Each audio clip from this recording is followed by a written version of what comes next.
What's going on, everybody? Let me know if you can hear me. Let me know if you can see me. I see you, Roster. I see you, Amby. I know it's a late one today. I was originally not gonna stream, but I was on I took a bus. I took a bus from the city back to my house. And so on the bus, I decided that I think I can maybe do it. And actually, I got in right at 8. So, AV good. Thanks, Amby. So I guess I could have done it earlier, but I'm tired. I've been traveling all week since Sunday, and I'm just a little tired right now. But we have some decent stuff. Hey, thanks, Roster. We have a lot of Xbox stuff, right? Like we had an Xbox showcase, we had Xbox price changes, we had Xbox like and meeting notes. You're falling asleep? No, I'm right there with you, Roster. It might be a short one. Might be a short one today. I'm not gonna lie. So we had that. A little bit of Nintendo news, a little bit more Paramount, Warner Brothers Discovery. So we had some moves there. We had some pretty big stuff there, and then we got like some game trailers. So we'll do that. So looking forward to that. Um, and yeah, I think that kind of does it. You know what I mean? So we'll keep it there. No worries, roster. We'll be here. We'll be here. Um, but yeah, I'll probably wait on kind of some of the Xbox stuff till you come back because I know you know Game Pass and stuff. Hey, Amy, thanks for that. A blast tanker. Oh, look at these people. I don't think we've seen too many of these people. Thank you, thank you. I put a short video summarizing. Oh, cool. I didn't know you posted it. I'll go check it out. Hey, Wit, what's going on? How are you? How are you, Wit? Like I said, we'll probably do a quick one today. And not when I say a quick one, we started off like, you know, started off a little late, but that's because I just got in. And but I don't think we're gonna go super late. Like, sometimes we do like 3 hours. I think this is gonna be a solid hour and a half. I think we're pushing an hour and a half. Um, and that's just mainly because, like I said, a lot of Xbox news, a lot of trailers, not just from the Xbox showcase, but there's other trailers. And then the other news stories are all continuations. We don't have like a big, like a big one. So that's kind of how we're gonna go do it today. But so with that, I know roster's leaving soon. So we're gonna probably start off with some of the not so big ones. And let's start with the PlayStation. They had something, and I want some of y'all's opinions on this one because I guess this one kind of follows the same thing with Discord, where Rouster brought up a point, but this one is like making its rounds, and that's from this. That's PlayStation begins age verification checks. So a lot of people are big up in arms on this one, and I think from what Rouster had said before when this like Discord made this big move was like, where does the data get stored? Like, how does it get done? I think there was also like just the point of view of the hassle, the inconvenience of it all.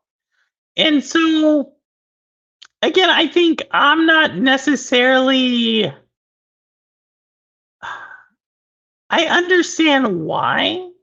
Like, I guess, like, here's the deal. Like, and I said like a bunch of times right there. But recently, so I live in New York City, and recently there's been a story going around about how there was this teenager, like 14-year-old teenager from, I believe, upstate New York. He traveled down to the city, right? Just hopped on a train, traveled down to the city, and he went missing. And they say like I believe the thing is he met someone in either Roblox or Minecraft. One of those two. I'm not too sure. He comes down, meets someone, goes missing for like 2 weeks, and then he ends up like dead in the river. Like they retrieve his body out of the river. And I think like that one just made the news, like the rounds here. It was probably about a month ago they found his body. And so when I think like that, like I think there's definitely data retention policy. Like how are you storing the data, the privacy of it? Um, that I am that Roblox was at it, Ambi. So like when I think about it from the aspect of like, could this keep someone safe? Could this keep a kid safe? Could this keep um, how many other victims? And that's someone who was murdered. Like there's other ones where there's other child exploitation of some sort that I don't know. I actually like for me, I lean on the side that if it's gonna keep someone safe, I'm fine. Like that's just kind of where I land on it. But I can understand why people are concerned. I guess for me, it's just I look at any number of other measures where we try to prevent that from happening, or I mean, it's just like anything else, like any other inconvenience where unfortunately we've had to learn the hard way that hey, um, this can hurt people, this can get people in trouble. So I don't think it will prevent 100% of anything happening, but it adds a way for the person to be found. Yeah, I think it adds more. You can track down who it is. Like I remember when chat rooms, no worries, roster. I remember when chat rooms became like a really big thing. And this was like right around, let me do this like this. This was back in like the mid 90s, like around 1995. Like 1995, 1996, like chat rooms were like just taking off. And at the time, like people, they're like, oh, like kids were accessing chat rooms in schools and they were meeting people. And it was like, I don't mean like instant messenger. So this is pre instant messenger, right? This is like pre AIM, AOL instant messenger, Yahoo messenger. Like this was like where you would go in chat rooms were making it big. Obviously, there have been online forums prior to this, but where you would go in and there's like 32 people and you're just talking, and then there's a way to like create like a private room where you're just talking to them. Like people, it was a big thing. It was like a huge thing. Like who are you talking to? This was before like webcams were not, I don't even think webcams were a thing, you know. But you're just talking to them and you don't know who you're talking to until like you get a phone number or you're like, hey, let's go meet up. And there was a whole like wave of crimes there. And then obviously it evolves and so forth. So I guess you kind of can see like where I land on it. You know what I mean? That if it can save someone, like a parent, the grief of losing a child, it keeps them alive or just safe. Like I think everybody's always defaults to like, oh, they got murdered. And doesn't have to be that. There's a lot of other ways that you can do harm. And so like, yeah, I think especially in this world of like AI, I think we're gonna see more of this as we start to AOL chat or not AOL. AI chatbots become more of a thing and like are you talking to a real person? Like, are you going somewhere? Can you verify that you're a real person? I think it's going to become a bigger talking point. I should say it like that. So, so yeah, so it made its rounds. You know what I mean? It made its rounds, and the only good news about PlayStation is age verification. Oh my god, Ron, I think you're. I want to see that there is a joke. I feel like there's a joke in that one. I'm tired today. So that's PlayStation. I think that's all the PlayStation news I have. They've been pretty quiet. We got 2 Nintendo stories. We'll start off with one that's actually we got like 3. But we'll start off with the first one, which is Peach's backstory in Super Mario Galaxy movie will affect future games. So I will be very honest. I've not seen the Super Mario Galaxy movie. I think this. So if you have, please let me know. I know Rouster's seen it, but I'm really curious on this thing, right? Because all the reviews I've seen of the Mario Galaxy movie was that there's not a story. So when they tell me that there is a story, or let me say it like this, they say the story is like really shallow. It's like there's like moments in it that are really good, but it's like overall, it's just like what the hell's going on? And so my thing is like obviously she has a backstory, right? Like there must be, hey Lo-Fi, what's going on? There must be something here that I'm not tracking, right? Or that they're tracking that's gonna be put in the game, which I think that's also interesting because like everybody's like Mario Brothers doesn't have stories in their games. So I guess the reason I'm bringing this up is just seems like there's a story. It seems like Nintendo traditionally doesn't do good stories. So I'm like, I guess I'm for this. Like any story is a good story. You know what I mean? You have the bootleg. I doubt you do, Ron. I think you would go watch. I think you would pay for the real thing. So yeah, I don't like. I'll probably watch it similar to how I watched the first one, which is I waited on the first one to get to. I think it was Yahoo or not Yahoo, YouTube. I think I bought the movie off of YouTube. And I think I'll do this one same. Hey, Rebecca, how are you? I just got home from picking up Granite. I just got home. Sorry you're starting so late. I just got home. Like I got home, I had to like refresh a little bit. I fed the fish. That's basically all I did. I, like fed the fish. I was with Remy for a little while because I've been traveling a lot this week, so he's been feeling really neglected. And so I did that.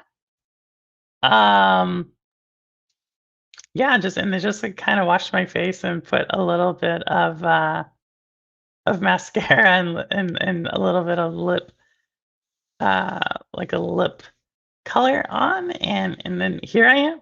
Here I am. But thanks for coming by, y'all. And as I was telling them earlier, this might be a short one. This might be a short one. And what I mean by short ones because we started late. Like I don't think I'm gonna make up time. I don't think I'm gonna be like, oh, let's go 2.5 hours so we finish around midnight. No, I don't think that's gonna happen. Um so that's the Super Mario Galaxy movie. Let me know if you've seen it. I'm curious. Is there a story? Or is there not a story? You know what I mean? Like I'm curious now because I'm like, they say Star Fox is in the movie, and there's some Pikmin in the movie, and now you're telling me there's a Peach storyline. I don't know. I don't know. I'm interested though, so let me know if you've seen it. Other Nintendo news in this one, you know, actually we're gonna get. Let me do a trailer because we got a lot of trailers. So let me do a trailer. Then we got some more Nintendo news. Then we'll do some more trailers.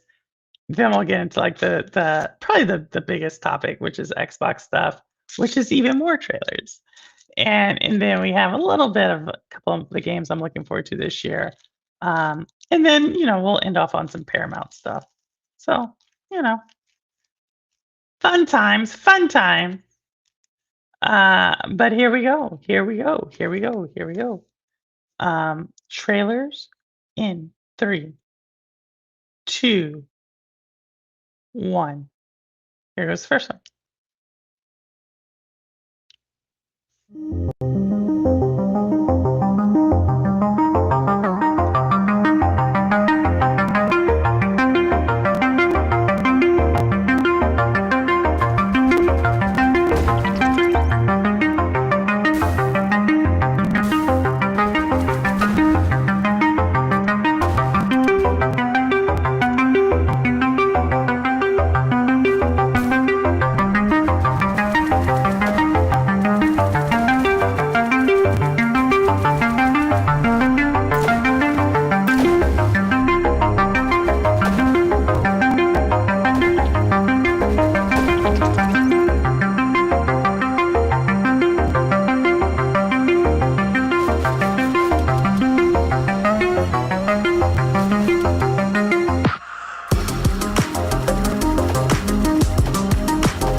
So that's Punk. If I had to sum up that game, I would say it has a little bit of like, um, what's the NARS game from Atari? It has like a little bit of NARS. Or is I'm saying that right? I think it's not. I never played the Atari, the actual original version of that. And maybe it's not NARS, but you know what I'm talking about. It's like the one where you're like a spider, or you're like, I don't know. They made it in the Recharge. They rebooted it on the Atari Recharge one. So that one looks like a little bit of that, but you have like a little bit of upskilling and tree stuff, like, and then it has like a soundtrack that sounds somewhat like Neo Memories in Orbit. So it kind of has like all those together. Definitely feels like a twin stick shooter of some sort. So we'll see. We haven't seen the movie either. Okay, so I'm not the only one. Hey, David Wilson, how are you? It does remind, yeah, it definitely has that twin stick shooter, not Centipede. It's like what it's the one that has a comic. If you look up Atari game that came with a comic, it's that one. And I want to say it's NARS, but now as I'm saying it, it doesn't sound right. Again, I didn't play this one. I played the Atari Recharge version of this game. I did not play the original Atari one. And the main story is like you're like it's actually a female protagonist in the game too. She's like this little thing, she has to like save her planet. So but that's what that game reminds me of. I'll figure it out here eventually. So that's the first one. That's the first one. That's the first one. You want to do another one? We'll do another one. Maybe. Let's try another one. Here we go. We're gonna do another one.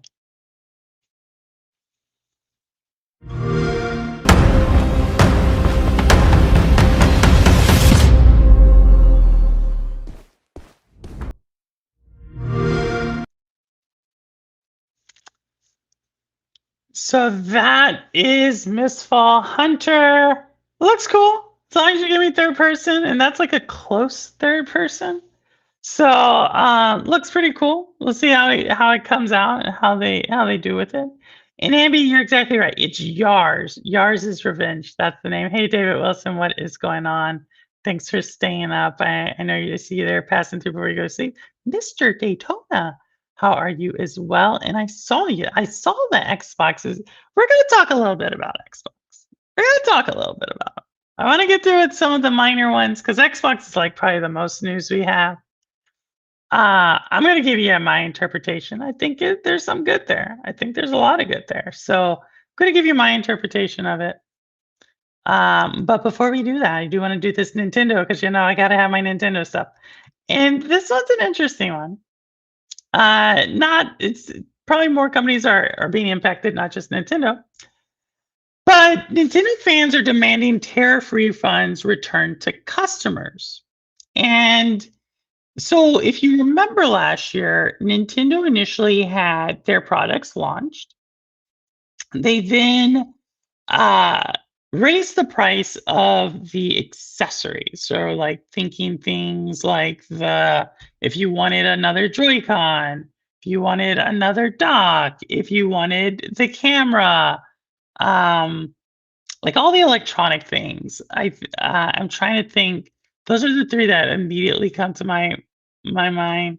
But there was a couple of different things that if you wanted, seems a little souls like, does it?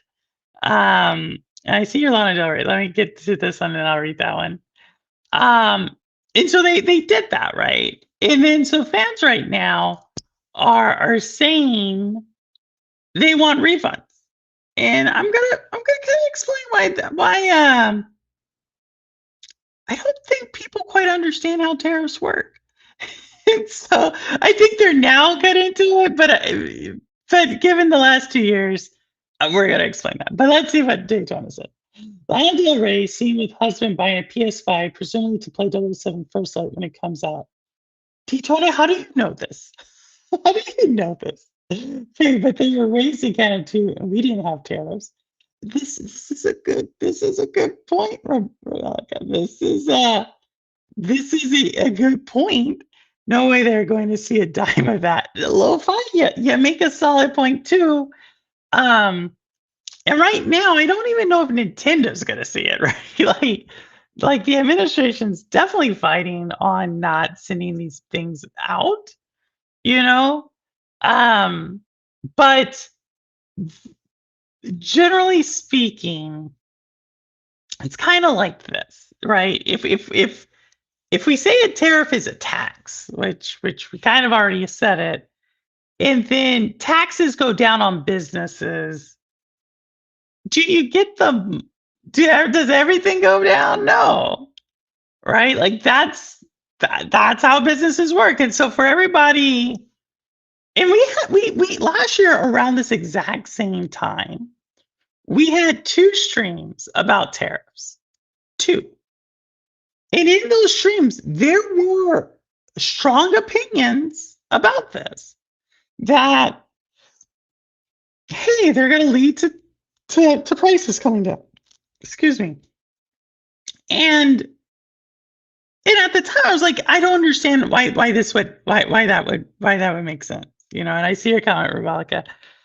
Um, and I think people don't quite understand, like, when prices go up, very rarely do they go down. Now, we do have a situation with Game Pass going down, and I'm going to explain how that's kind of it coming down, kind of not, but we're going to explain that.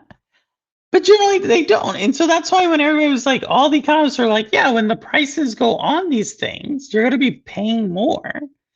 And when the prices come off, it's not like the companies are going to be like, okay, now it's time to pass on the savings to you. Right? It's like a bag of chips. I don't know if y'all went to the store recently, but the bag of chips that used to be like $1.99 is like $5.49. You know what I mean? Like I think we have seen bag of chips, and I don't mean like, like the 1 3/4 or 1 3/8 ounce bag of chips. I mean like the solid, not the party size, but that solid bag of chips. Like I don't think you're gonna see that coming back down to 1.99. Like some of y'all may be like, look, here's a big, like I can just see it now, like people posting pictures of bags of chips for $1.99, kind of like they do with console war prices. But yeah, going back to this idea around taxes, I I don't know what to say. Like I feel like in lo-fi would probably say like you're just finding this out per. Yeah, I really do think there's people who have no idea what's going on. They just live their life, and whatever that comes to, they don't question it, they just do it. And the whole tariff thing, asking for a refund, like you don't understand how the world works. Like I don't know how to say it other than that. That um generally the consumer's going to get screwed. You know what I mean? And so that just sucks. Now it really sucks for the people in Canada, the other countries who also had to face a price hike, right? Really sucks for them because they didn't ask for this and they got it. You know, like I think we're going to look back at this time in history and really reflect on what were they thinking. Like, you know what I mean? I think that like it's going to happen in about like 15, 20 years. We're going to be like, what the f were they thinking? You know, so we shall see. We need more CEOs like the Costco CEO. Tell me more, Rebecca. Tell me more. Stealing from stores is the only way to combat this. Daytona, I'm not too sure. Like I see where you're going. I see the energy that you're going for this, but I will say that is against the law, right? Like now you could say like, well, we need to change the laws. Go right ahead. But I don't know if that's the way or or the Luigi way is the way, like where you just start shooting up CEOs. I'm just gonna tell you, like, I understand the energy, just not sure if that's gonna change it.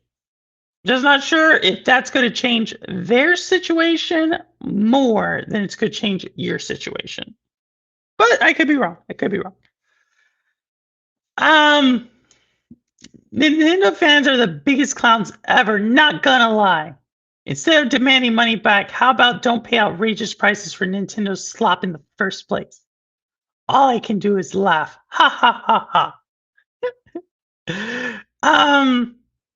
That is a feeling. That is a feeling. I'm not gonna deny the energy from that. They think we stupid. They yeah, yeah. I don't know. I don't know if they think you're stupid as much as they think you can't do anything about it, right? Like I think that's their energy. Like they're just like, I'm gonna do this and you can do nothing about it. And if you think you can, go try it. Refusing to raise the price of the hot dogs, building an apartment building on top of a store to combat homelessness. Oh, cool. Refusing to raise the price. So how much are hot dogs at Costco? How much I'm gonna have to do a little bit more research on Costco CEO. I know Costco has an interesting board. Like I do know that, but I would have to see some of this other stuff. Luigi time, no lo-fi. We're not gonna do a Luigi time. Nintendo has had two very good games come out in the last 2 months. Pocopia and Tomodachi Life are both very. Is Tomodachi Life, is that picking up traction? No one's really talked about it. I mean, I don't think I think there's maybe a few Tomodachi Life fans in who come through, but I know Pocopia did. I mean, that made headlines and news, but Tomodachi, I don't I haven't heard anything. So I'm curious. I'm curious how if any of y'all have played the latter of those two. Um I don't know. I think Nintendo at the end of the day, they know their audience and that's who they cater to, right? I personally think like I've enjoyed value from the Nintendo, but I understand where Daytona is going to push back very hard. Now, I will say this: if Daytona, if Lana Del Rey was all of a sudden to get into Mario Kart World, would you start playing Mario Kart World? Like, would you get a Switch 2 to play Mario Kart World? I'm curious. If Lana Del Rey said, "I am a Nintendo Switch 2 fan," how would you respond? I'm curious on that one. My gaming circles, everyone. I know, Rebecca. Yeah, Rebecca, you have. I could imagine. I played the demo of Tamagotchi Live. It's like Animal Crossing, both with me's that you. So I've seen it. I definitely have seen it. I said me's. What was I looking at it for? Um, yeah, I've seen it. Basically, I've seen it. It's not something I would have done. Um, but if it's popular, that's all that matters. You can also import them on your system already. That's super cool. That's super. I could see why people get addicted to it. Do you have it, Rebecca? Do you have that one? Seems like a decent one. I might just have to hop on Mario Kart. Oh my goodness. I could tell your mind was doing the calculation at that point, and you're like, "Oh, I can't let Lana down."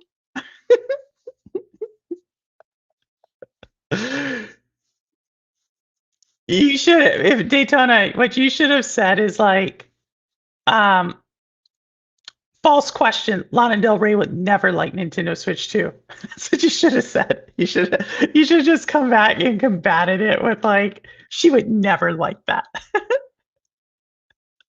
I haven't played it past the demo yet. Okay, okay. Yeah, I think the Switch 2 game I'm looking forward to, and I'm not even sure if I'm gonna get it, is the Yoshi one. So that's the next one that I'm just we'll see. We'll see how it does. But yeah. In the past interview, Lana has actually expressed her love for Mario Kart. She said she likes it. But did she like Mario Kart World? Did she like Mario Kart World? That's the question. Because you're going to be like, she likes Mario Kart Deluxe 8.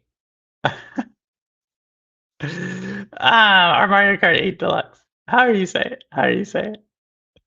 So yes, that's the Nintendo story. We're gonna do one more. Orbitals. For some reason, I relate this game to Nintendo. Um, so they're saying that this one. Now I don't know. Is this one a Switch 2 exclusive? Anybody who's following Orbitals, I don't think we have a release date right now. But is this a Switch 2 exclusive? I don't know if it's gonna be. It Takes Two, right? Because like. Yeah, Split Fiction, which I would argue has a better controllers in Split Fiction. However, and I forget who came on the channel, but someone came on the channel and they were like, "Yeah, but It Takes Two has a better story, right?" And I can understand why they said that. Like, It Takes Two has a more like heartfelt story, more human story. As where a Split Fiction story is kind of like, you know, it's not as it's kind of more a traditional path. I thought they could do more with the Split Fiction story, to tell you the truth. But I liked the Split Fiction. I liked the gameplay better in Split Fiction. Uh Exclusively for Switch 2? It is? I did not know that. I did not know that. Oh wow. Well, this is one of the ones I am looking forward to. It has, like I said, that 80s retro style cartoon, and it takes two players. It looks like it's gonna place. It's gonna the story's gonna be similar to um like an anime cartoon. You know what I mean? So we'll see. They might have some. What's the word I'm looking for? Some runway on how strong this story actually is, or how strong this franchise is. So here's to hoping it really knocks it out the park, because I think that would be kind of cool if we did have another co-op game. And this is me saying, like, as the co-op games I played, I know I never can think of the name. Prison Break, whatever that game is called. It Takes Two, Split Fiction, Contra, which isn't necessarily purely co-op. Um, Unraveled, I think it's Unraveled, not also again purely co-op. Uh, Trine, 3 and 4, not purely co-op either. Um, Little Nightmares 3, as well as Reanimal. So, like, I do my co-ops here and there. Yes, do you like that one? I wonder if the exclusive will impact people being able to play co-op. So if it's a Nintendo exclusive with A Way Out, yes, that one. If it's a Nintendo exclusive, so for Reanimal, which wasn't a Nintendo exclusive, but I'm going to use that as an example. What Nintendo has been doing is only one person needs to buy the game, and then you do a party chat, but the other person can play. So Reanimal has this. Like when I play Reanimal, I play Reanimal and Little Nightmares 3 with Ambi. And I don't, Ambi, correct me if I'm wrong, but you don't own either of those games. I was the one who owned them. And then they had like a feature where Ambi could play because I own them. Yes. Is this the one that allows for game sharing on any Switch? When you say game sharing, where is that where I can lend it out on any Switch? Or do you mean like what I just explained, where you can only one person needs the game? You owned it. Okay. That's how we played it. So I owned it and Ambi could play for just off my thing. I could do the same thing with Split Fiction and It Takes Two as well. And those already had the season pass associated with them. So I could see this. And now, like the first few months, Nintendo, I forget what it's called. Like game share with game chat? I don't know. I would have to look at my Switch too. But if you go in the search section, it's the very last category of game. And when Nintendo first came out, they only had 8, and now they have like 30 games that only one person needs to play, and then both people can play it. I mean, where it's a co-op, but only one person needs the game. Yes, this will probably be that one. If it's a Nintendo Switch 2 exclusive. Lynn's raid. What? Hey, Yellow VG, what's going on? We're just talking about orbitals, and then we're going to be talking about a little bit of Game Pass. But thank you to Lens of Truth for the raid. But yeah, so part of what made It Takes Two and Split Fiction successful, in addition to just needing one copy, was the crossplay. I don't even know if I had crossplay. If I played, I forget. I think Raid, are they here? Yoshi, Steven Grover. Hey, Steven Grover, we haven't seen you in a while. How are you doing? We're just talking a little bit about orbitals here and co-opness of it. And I believe it will be a game share. What did y'all call it? I think someone said it earlier. Game share with game chat. I forget what they call it, but I think that's going to be this one. It seems like they bought the rights. If they have an exclusive on it, I think they did this on purpose. If both people need Switch 2, that makes a pool of people you can play with smaller. I don't know if you'll need both people. So the way game share with game chat works is at least one person needs to have the Switch 2. And then they can share it with, if they're playing with the other person.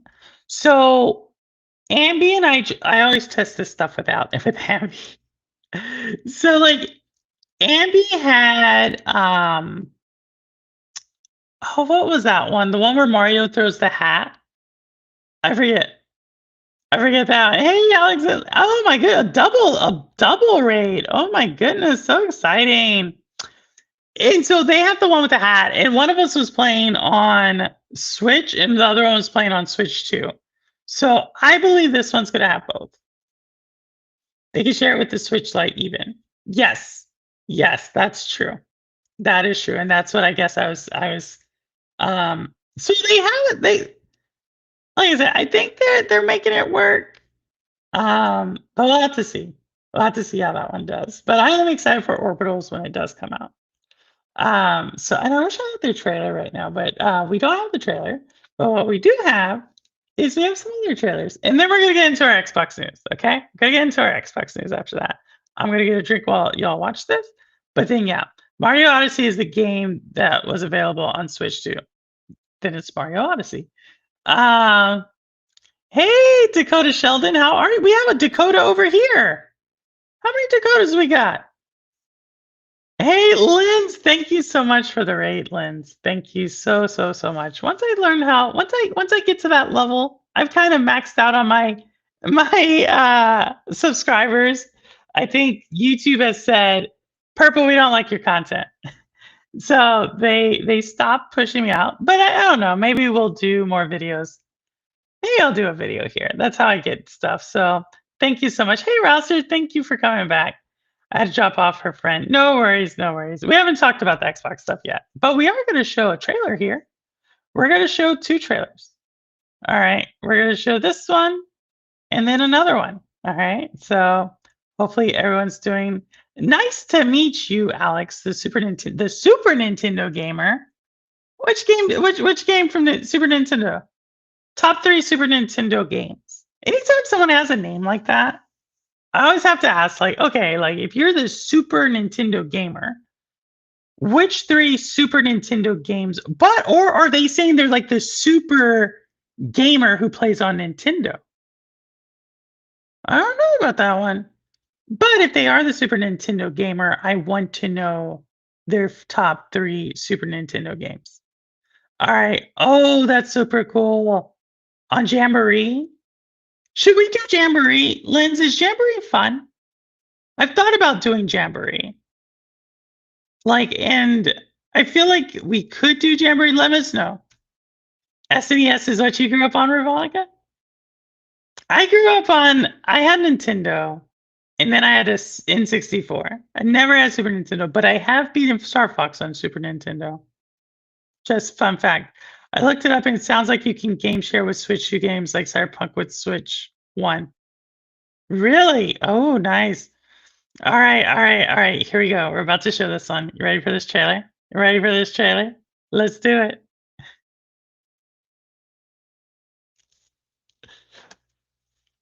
Oh, whoa. Here we go. That one's not coming off. That one's not coming off. All right, here we go. How about this one?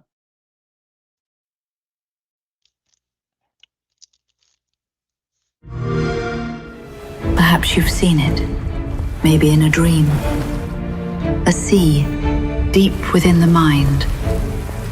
It is called the vapor world. Is this...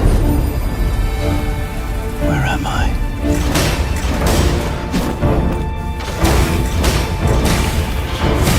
As the dreamers say, sorrow becomes the beast, guilt the prison.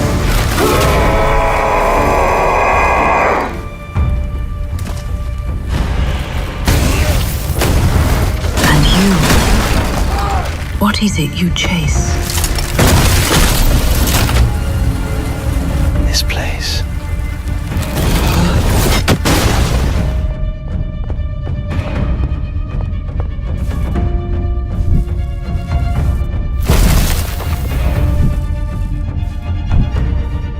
Welcome, the last awakened one.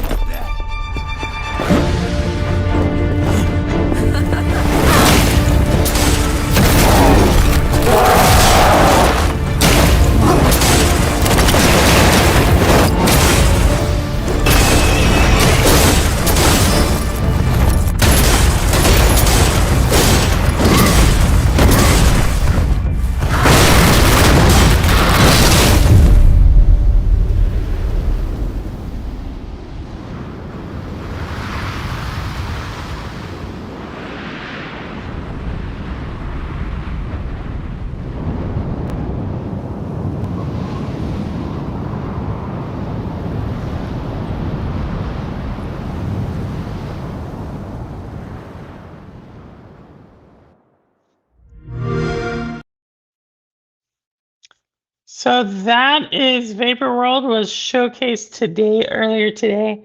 I know I'm mixed on that one. I'm mixed on it. So, if you saw it there at the end, it will be on Game Pass in June of this year.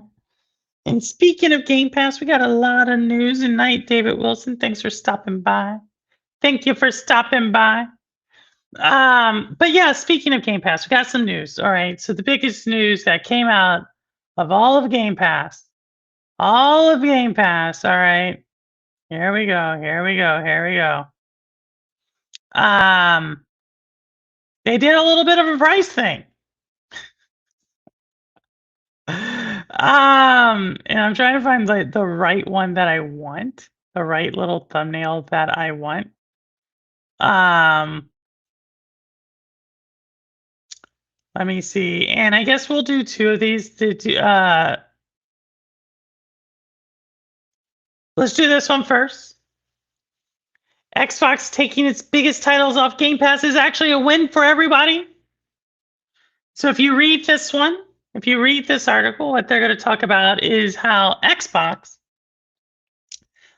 with Game Pass, took Call of Duty off, right? Yep, that big one, the big COD, took it off of Game Pass for a day and date, and they dropped the price from $30 down to $23. There's also another price drop for Game Pass on PC, but this was the biggest one for sure, was on console. It drops roughly 23.3%. Now, if you're like some people and you're like, this is the end of the world for Xbox Game Pass, you're not alone, because at the same time, we have another article that says Xbox's biggest bet on Call of Duty did not pan out. And then if you were to read the rest of this article, it will be doom and gloom for Xbox Game Pass. So again, multiple things can be true. Hey Tony, long time no see. You're still not going to play it. Which one is this one, Rebecca? Which one are you talking about? Game Pass or Call of Duty or something else? I hate to see it. And let's see what roster says. Let's see what the big roster says. I hate to see it, but increasing the price, then removing some games, then reducing the price is seen as a win. I love Game Pass, but you can't exactly see it that great.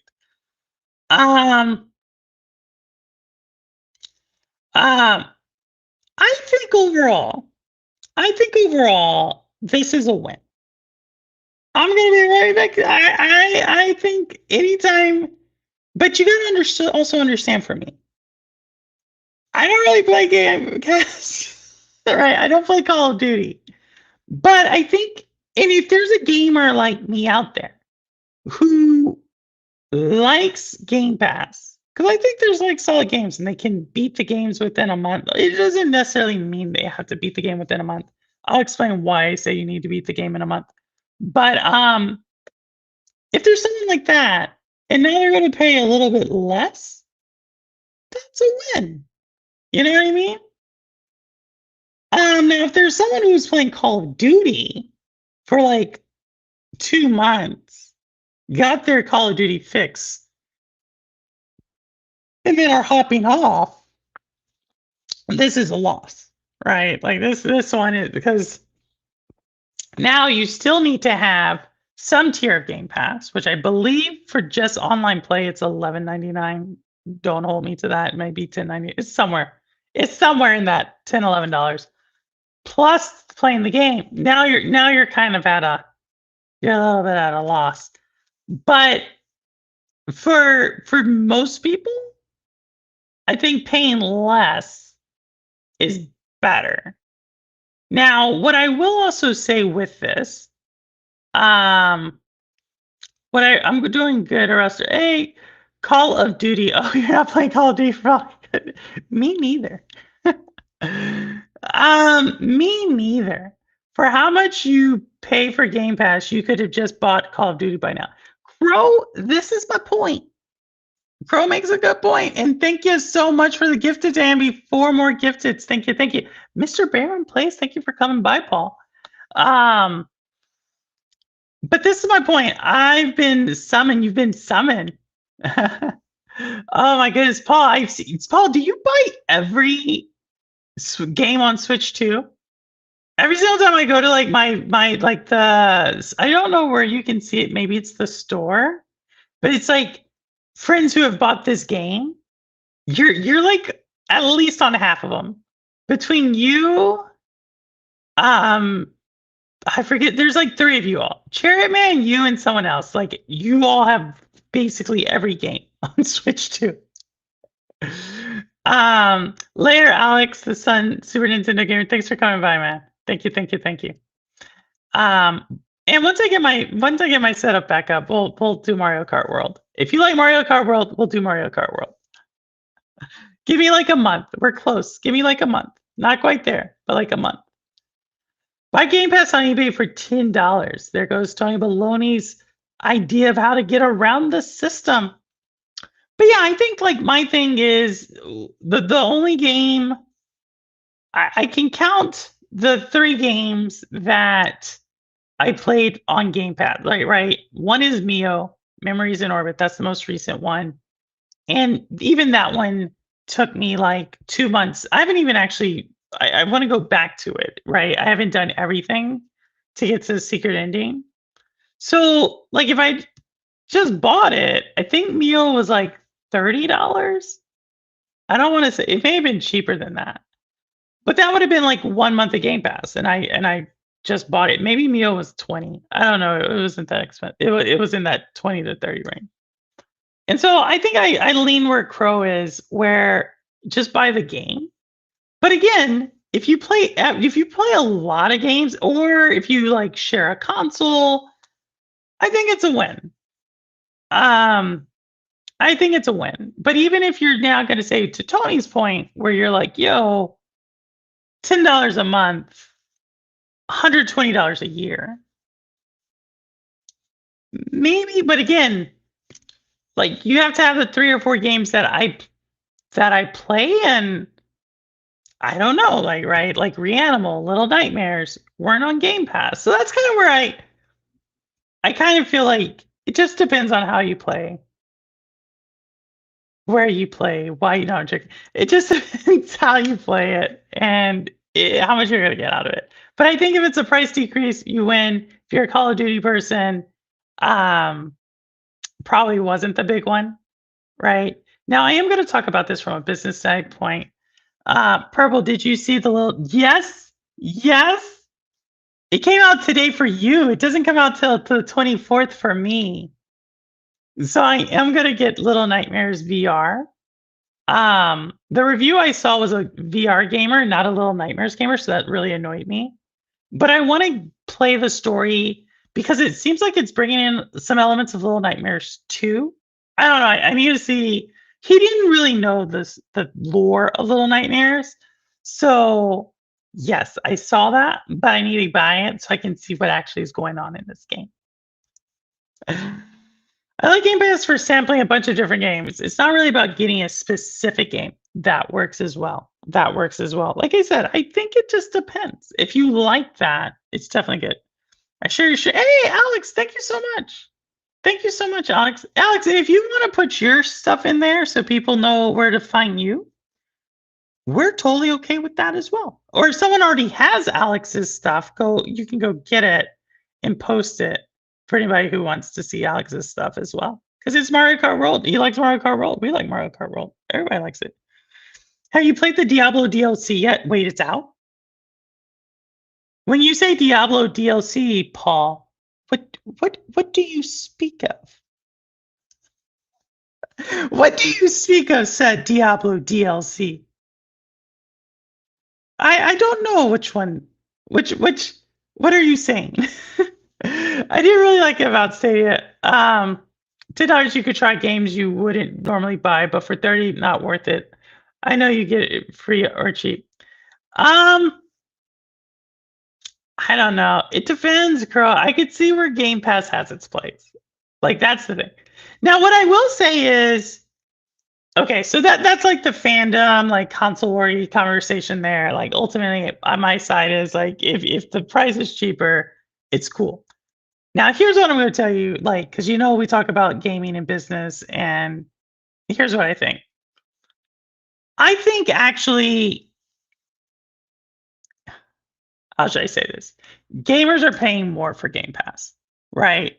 And what I mean by that is if we look at before Game Pass was like 15 or 16, 14.99, right? If we just go back 3 years ago, 4 years, let's go back 4 years ago, 14.99. Now we totally expect Game Pass to raise in price, just like Netflix, just like YouTube Premium, just like HBO Max, just like Amazon Prime.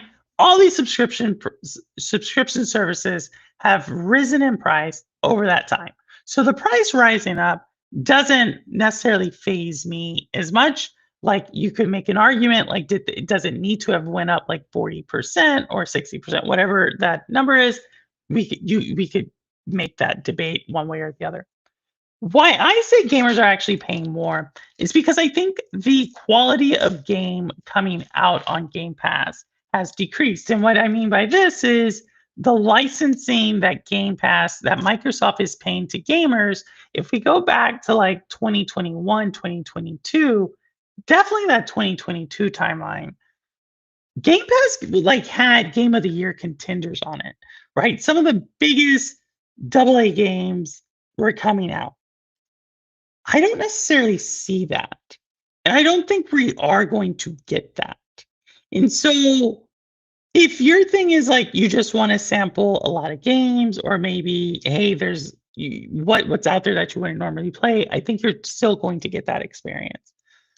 But as far as the experience of like a premium subscription service, I don't think you're going to get that. And so the equivalent I like to make is like on TV shows. If we think about Peacock, all right, streaming service Peacock, like there is maybe one show that comes out every once a year where you're like, oh, let me get Peacock for this one show. Traders, for example, right? Let me get Peacock for Traders. And you watch it, you got it, so great. But then if we think about like something like a HBO, don't get me wrong, HBO a little expensive now. But if we just think of like HBO, where you kind of have 3 or 4 or 5 different shows throughout the year that are pretty strong, you can see like, well, why would I pay for one? Like the quality, it comes down to like a quality conversation. And that's where I think Game Pass is maybe getting one over. I don't know. That's how I feel. I love Game Pass, but not for 30, but it's not 30 anymore. Not 30, I don't think. I'm excited to try it. Okay, so DLC comes out next. So we're not getting a Switch 2 edition. That's what you're telling me. That's all I heard in that statement, y'all. Okay, I thought it was out because it kept saying, all right. Yep, not out. I saw you streaming Star Wars roster. So here we go. And so Aisha, if you haven't been keeping track, she's been putting out a lot of stuff. She talked about it. And this is what we're talking about. I honestly think it's a win for people who buy Game Pass because they don't have to spend as much. I also think that the service is in decline. All right. I'm not saying it's going to shut down tomorrow. I'm not saying that. I just think the service is in decline. I think what you're going to continue to see is kind of like the model they're doing now, which is they're going to put like the top tier games, like whatever it is, you're going to see more of those top tier games come to Game Pass a year later, 9 months later. And I think it's going to become more of that versus having some of the other stuff. Hey, Tony, I'm not ignoring you. Tony, where's your comment? Where's your comment, Tony? Tony, where's your comment? Hey, people, Tony, I said hi when you came in. I'm not ignoring you, Tony. Not ignoring you. Not ignoring you. Welcome, welcome, welcome, Tony. I see you. I'm not ignoring you, Tony. I'm not ignoring you. It's just that there's a whole bunch when I get over here. Sorry about that if you thought so. Sorry. It was not my thing. But you love Game Pass, but not for but Tony, you said you got it for 10, didn't you? That's how. Remember when you told us you buy Game Pass for 10. I thought that's when I said, "Hey, Tony." No? Yeah. No worries. No worries. I saw you, man. I saw you. Welcome, welcome. Hopefully you've been doing well. Netflix has some fun games. Who was I talking? Someone was playing Netflix games not too long ago. So yeah. So generally speaking, that's how I feel about it. I think it's in decline. I think the price the price decline is good, but overall, I think the service. I don't know how they saved the service. If that makes sense. So we'll see. Tony Pooh, hey Daytona, what are you saying? What are you saying? What are you saying? What are you saying? And I think Daytona was talking about this article earlier. Xbox is reportedly building a build your own Game Pass systems. Players only play what they actually use, more control over subscription. Would y'all like this? This is another one that I am curious. I'm curious how this is going to play out. Like anytime I see a lot of price modeling, it makes me a little nervous. Like I honestly think this woman is doing the best she can with the hand she's built or she's been dealt. Again, I'm not sure if this is the play for them long term. I don't think this is a sustainable model, but we shall see.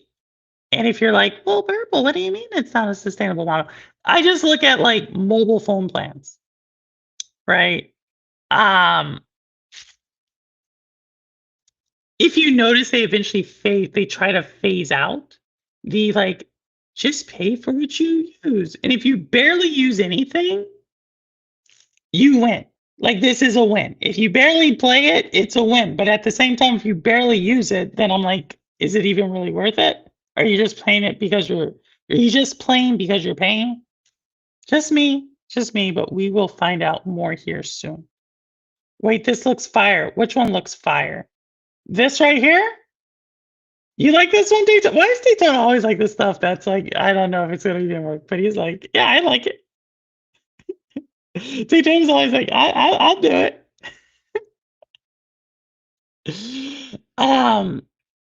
Hey, Gustav Martinez. How are you, Gustavo Martinez? I just want online capability and that's it. That's kind of what I want for $10. You're kind of where I'm at.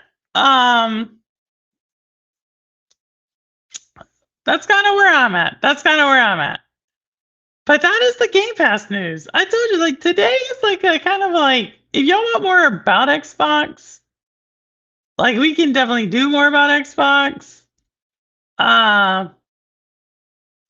So here's something that got leaked. Microsoft's new Xbox Game Pass Starter Edition just leaked. It's going to be tuned with Discord Nitro subscription, includes 50 plus games.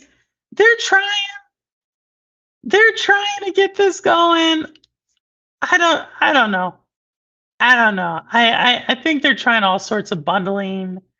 What did I tell y'all? I told you once subscription services start bundling things,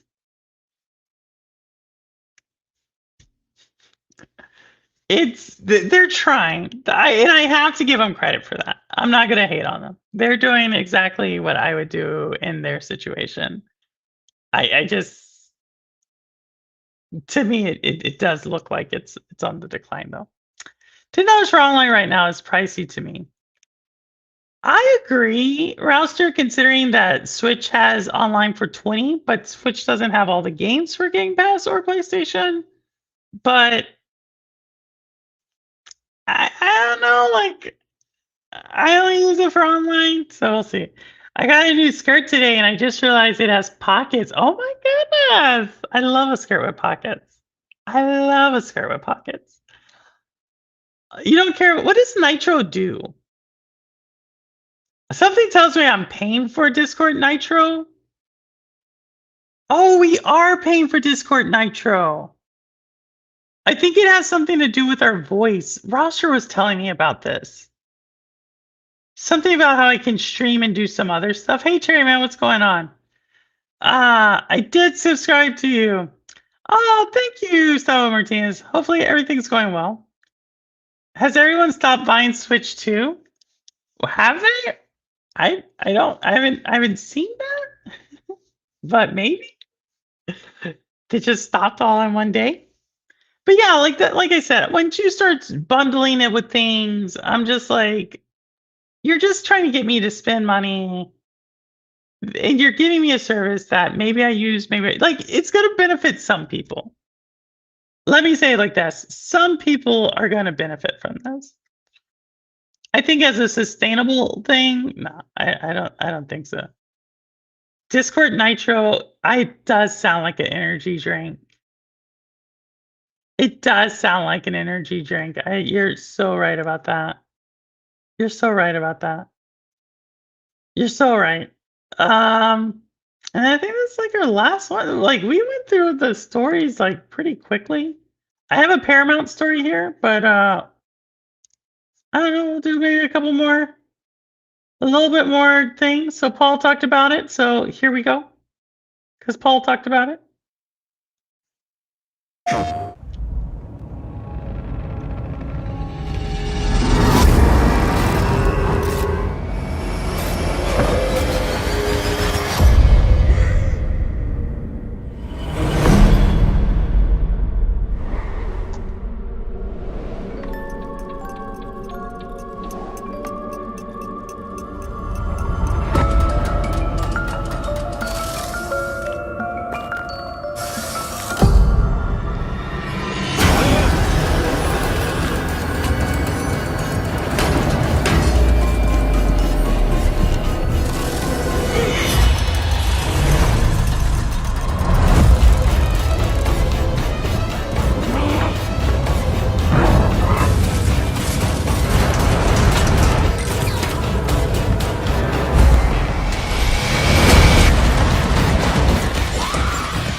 So that is Little Nightmares VR. As if y'all have not seen it, I did like a Little Nightmares deep dive. It's a video. It's the last video I did.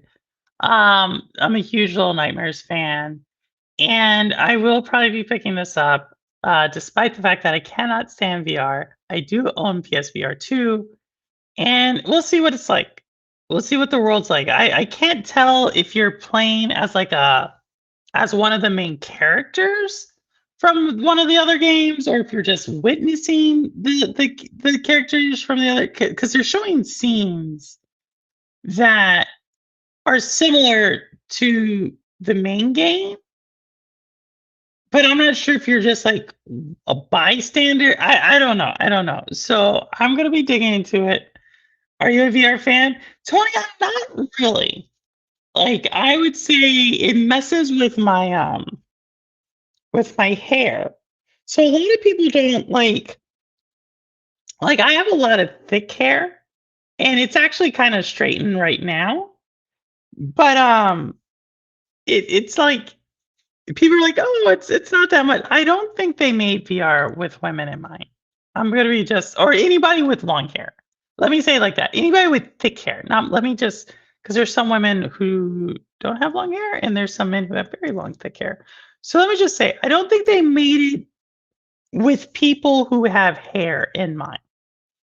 or anybody who has like extensions or anything. Because when I put it on, it's like it just feels weird, you know.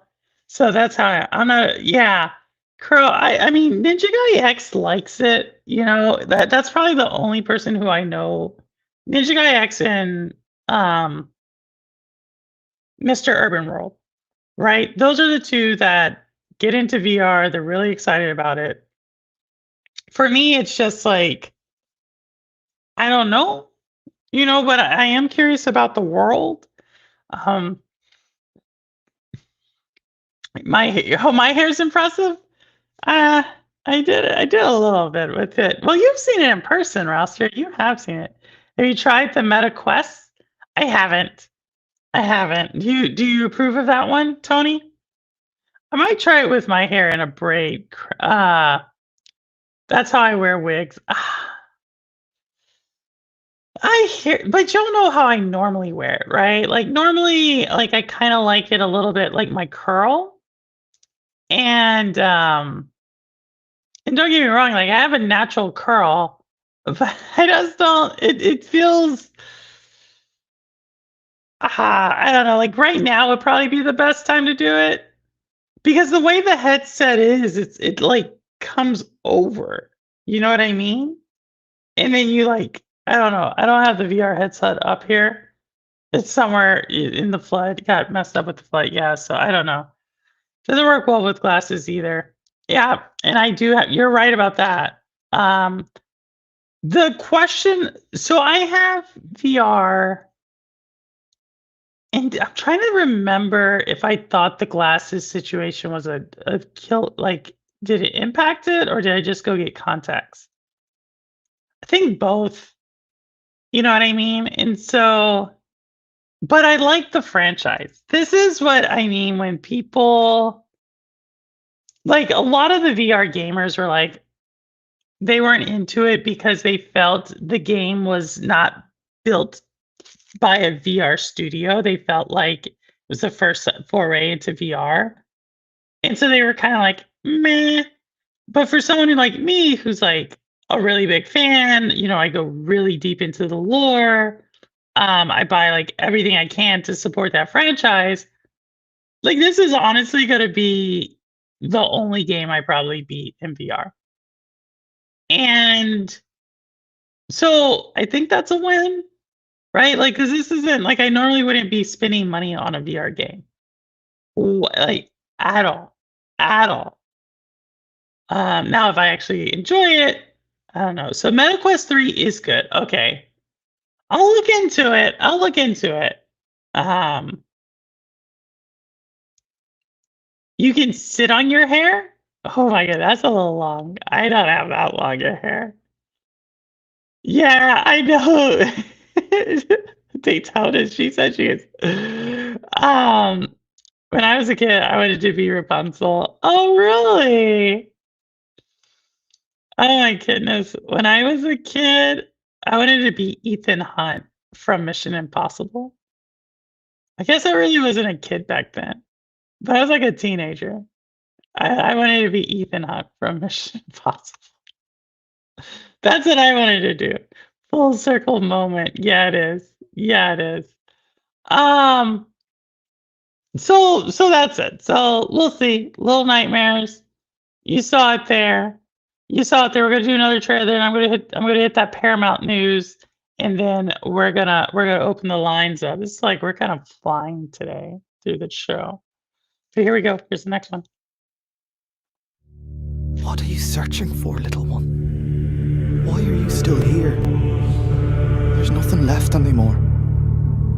Forgive me. It wasn't supposed to end this way. I couldn't protect her. I can't follow you, Fox. So come back to me when it's all done. I'm scared, Aelin.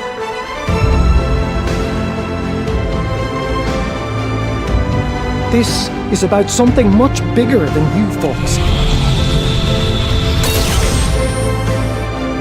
Monsters? Is that what you think of them?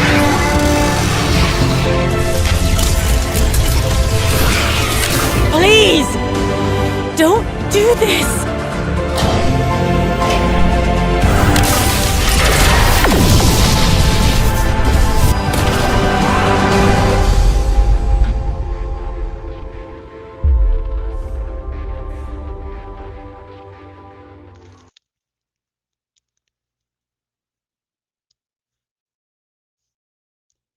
The Luna Abyss was showcased earlier today. It seems like there's a story in there. You know, I love a story. Why don't they make these games in third person? Why don't they make them in third person? Why are we like, I get it, it's first person. People like first person, but why not make it in third person? You know what I mean?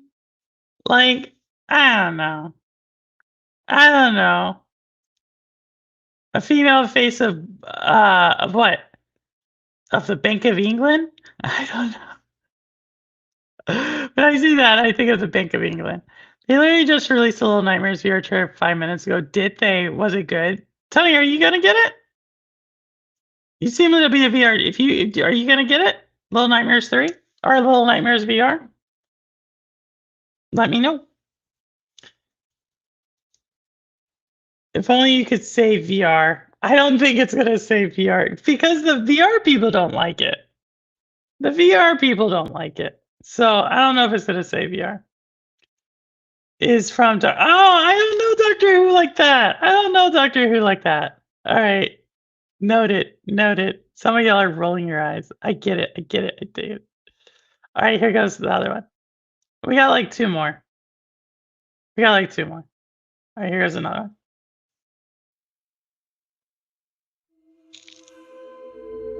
Personal log. Arian Montclair reporting from Hope 1. Exploration mission to Persephone. The ship is gone. I managed to escape the wreckage. I'm alive somehow. But I've lost contact with my crewmate Thomas Cross. Our mission was clear. To understand whether this planet can support life. Whether it can save humanity from a decaying Earth. I don't know if I can salvage this mission. This planet, it's far more hostile than we anticipated. The weather shifts without warning. The terrain is sharp and forgiving. Thomas, where are you? I believed we'd face it together, side by side. I'm making my way across breathtaking landscapes and observing enigmatic phenomena. What a blast it would have been to study this planet together. Now, I'm climbing alone unstable terrain, braving magnetic storms, hoping to find you alive. I could tell that everything's fine, that I have everything under control, but you'd know I'd be lying. The truth is, I'm terrified. I feel watched. Like Persephone knows we're here, like it never wanted us to be. I wonder if I'm ready for what we might discover. Thomas, if you hear this message, I want you to know that I'm sorry. We said things we shouldn't have. You're the one I'm fighting for. So hold on. I'm coming.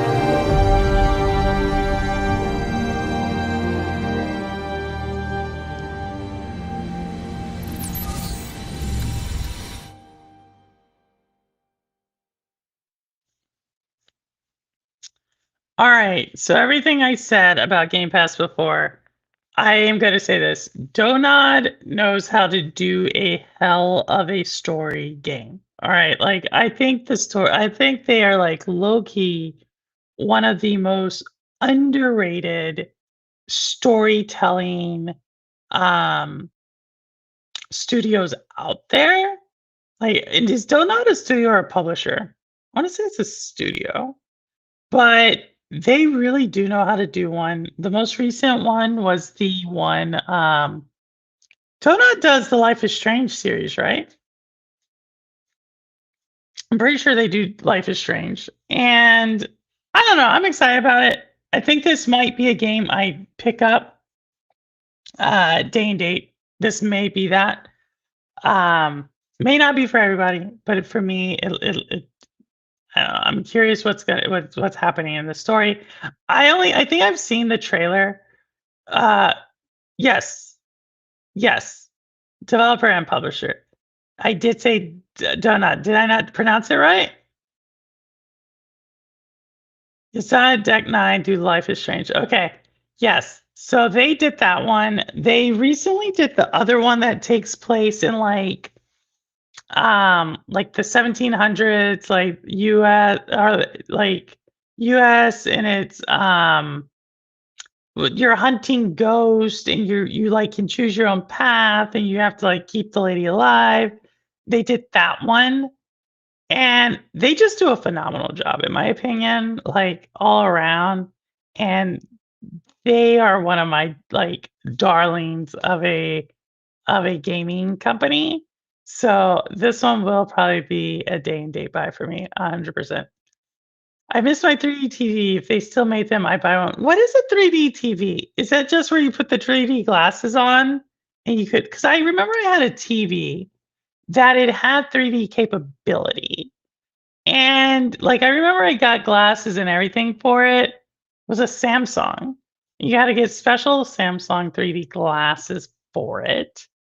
But yeah, I don't know. I don't have it no more. Banishers of New Eden. There you go.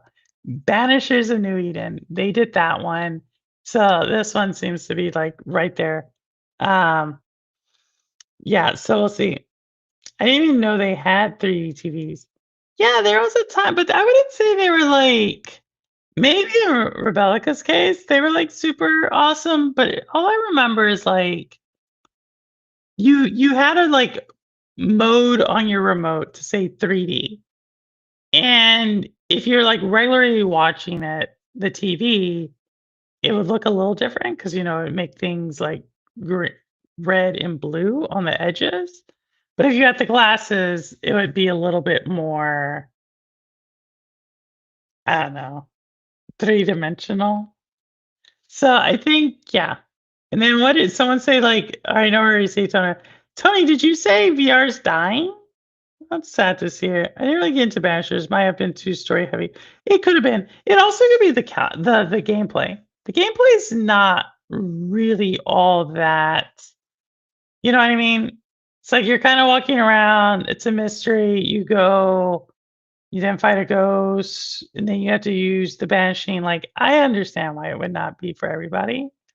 Um, I am a very story heavy type of person, especially stories that you have to question, like this. There's deeper themes, and so Banishers is one of those games where it really builds on you because you have to like, do you keep her alive or do you not? And if you, what does that mean? Does that mean you break your promise, or does that mean you keep killing people? It's kind of what that one breaks down to. I have the PlayStation 3 TV. Yes, VR is dying. That is so sad to hear. What makes you say that? Just the number of gamers or the games coming out for it? Like, why would you say VR is dying? I'm just curious. It is puzzle. Yeah, it is. And the controls aren't all that. Controls, I would say the controls are what probably annoyed me the most about that game. So yeah. Wow. All four of them? I don't think I've seen all four of them. I don't think I've seen all four. So that's that one. It's coming out really soon. It's coming out on Game Pass. So, and that's a game that if you wanted it, I think that's a great example. If you wanted to buy that game, I'm pretty sure that's going to be a $50 game. Don't quote me, but I'm pretty sure it's going to be $50. So if you can beat that game in 4 weeks, get it on Game Pass. But if not, and you may be one of those gamers who like you make it really far in 3 weeks, and you'll pick it up in 3 months. It's you know what I mean. It's kind of like in that boat for me. The London Olympics, was that 2008? Was that 2008 or 2012? I can't remember. They all blend to me. They all blend. We got one more. I think we got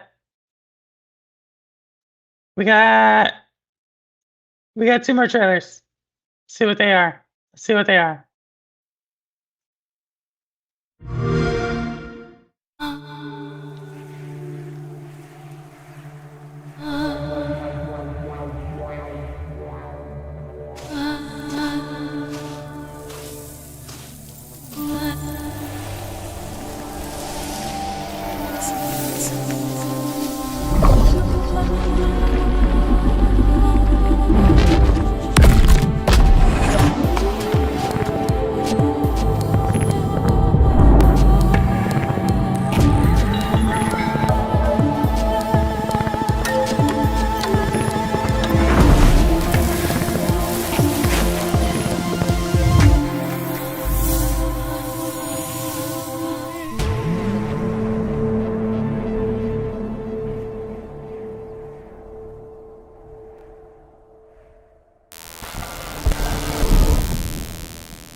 So if you got like super indie artsy vibes with that game, you're not alone because I also got that same like very modernist art feeling to that.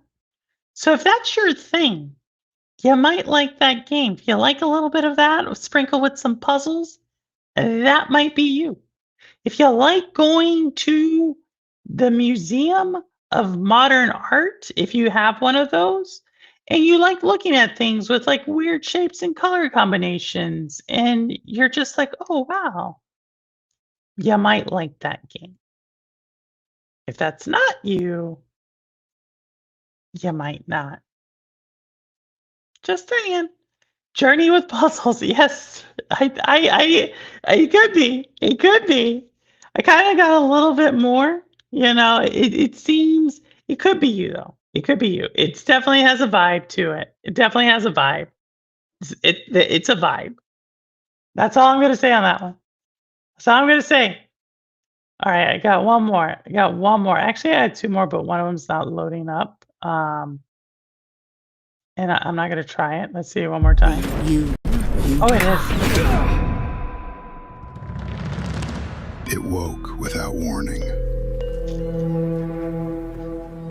Decades of silence erased in a single night.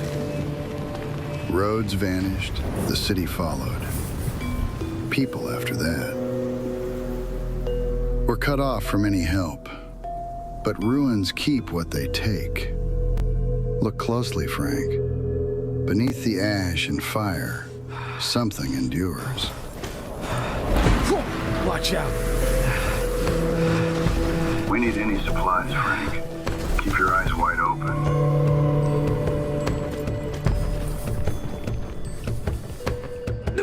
Check everything. Nothing goes to waste.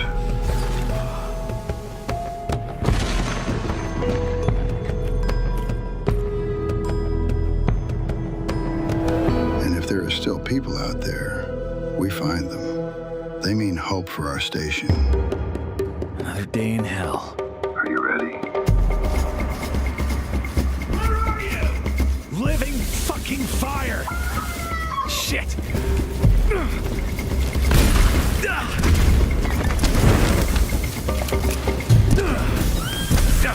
I'm coming for you! Where are you? Stay with me. Got her, William. Danger's rising. Evacuate. Roger that. We bring them here. We hold this place together. Long enough to move people through. Long enough to get some of them out.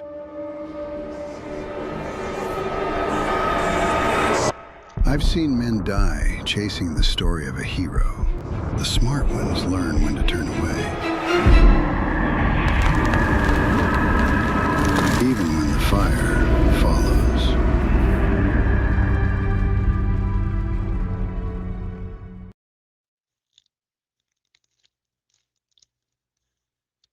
That was Into the Fire. If you got a little bit of Death Stranding vibes there with a little bit of firefighting and a little bit of like base building, yeah, that's your game. That's your game. Looks like it's gonna definitely have a. It looks like it definitely had. I can see some people really liking that game. I can see it, and I think I have one more trailer to go. I don't think I've done all the trailers in a while, but today we're gonna get through 9. We did 9 trailers. 999. Wonderful number 9. Here we go. Oh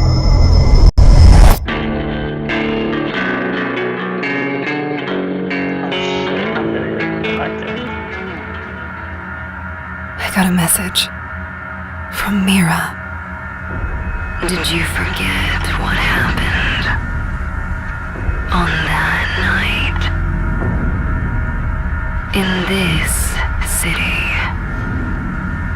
Oh, but this place remembers, and so do I.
In the place where hope turned to ash. So come and find me.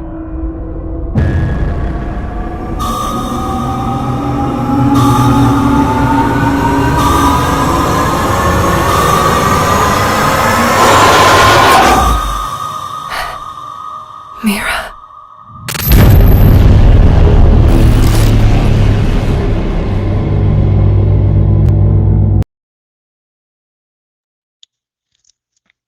That is Liminal Point. So if your thing is into like kind of like scary stuff, you might like that one.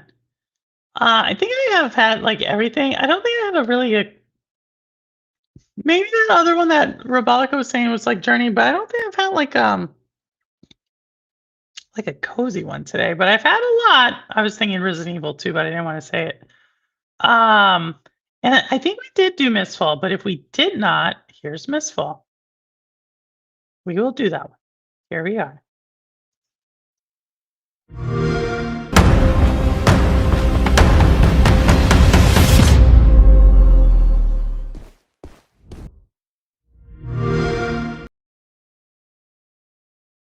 Looks super cool. Mistfall Hunter. Mistfall Hunter. We're going to see more about it. Thank you so much, SMM2 Champion. Thank you. Thank you. Appreciate it. But that's it. We did 9 trailers. We haven't done 9 trailers in a long time. Something tells me the trailer before this one, I'm gonna get a warning. Like that guitar started off, and I was like, "Oh, this is gonna be a content warning for sure." But it stopped it really soon, so maybe not. But yeah. But co-op would be fun in this. Is it a co-op game? I didn't see it. I know at the end it has 3 players there, but I didn't see 2 play. Maybe it's a co-op. I don't know for sure. I thought it was Souls-like, but I'm not sure. It looks like it could have some elements to it. I'm gonna have to see a little bit more like a launch trailer to tell you the truth. But it could be that. It could be hack and slash. But to your point, it did seem like the moves are more timing based versus like a hack and slash is more like movement centered. That's how I see them. how I see them. But maybe that's not the right thing. We are having a great stream. How are you doing, SM2? Like just in general, I see that you're doing good. But how was your day? Let me say it like that. How was your day? It's a PV. Wait, it's extraction RPG? I didn't get extraction RPG from that. Like, if it's extraction RPG, I did not pick that up. I'm going to be very honest. Didn't see it. And yeah, y'all are right. PvPE. Okay, I didn't pick that up. Didn't pick it up. So we'll have to see more when they do like an actual launch trailer and stuff, because that's not what I got from that. So that could be cool. That could be cool. No problem. No problem. But that's all the trailers we have. That's all the trailers we have. I'm just scratching. And I try to get everybody's stuff in there. I know some people were asking about if we could do like a Purple Shade members only stream on the weekend. We might can do that. I know Jeff said maybe the Discord. I don't know. We'll see. Like I've been traveling a ton. So I'm like just like catching up right now. But yeah, hopefully we'll see about that. But if there is something else that y'all want to see, or if there's anybody who wants to talk about something, let me know. Let me know. I know I started late today, but I'm gonna try to hold on to my promise of not like trying to go long. Like we're gonna try to stop around the same time we always, unless somebody wants to talk. If someone wants to talk, let me know. You have like 5 minutes to let me know if you want to talk. And if you don't, we're gonna shut it down. We're gonna shut it down like we normally do. We're just not gonna go super long today. But yeah, so that's the news. I don't know, like there's got some pretty cool games coming out with Little Nightmares VR. There was another one that just launched, and I would need to be on the Switch to see it. There's another one that just launched on Switch that looked pretty cool. But for now, I think, some of the big games I really want to play haven't really come out yet or anything. Are you dropping a link? I will drop a link. Oh, thank you, SM2. No, you're always welcome. If I had my if I had my gaming studio up, we do Mario Kart World on Sundays, which you can now catch Scott doing it on Sundays, even though I think Scott's getting a little tired of it. But you have Mario Kart World on Sundays, and then we're going to start doing Ghostbusters Spirit Unleashed on some Saturdays. So that's where we're at. That's what we're going to do. But right now, my studio is under reconstruction because there was a water damage in the basement. And I just realized I should probably call about where the heck is my carpet, because they have not come and delivered that. I just realized that. They've not come deliver the carpet. So we still need to go do that. Thank you, Linz. Thank you, thank you, thank you.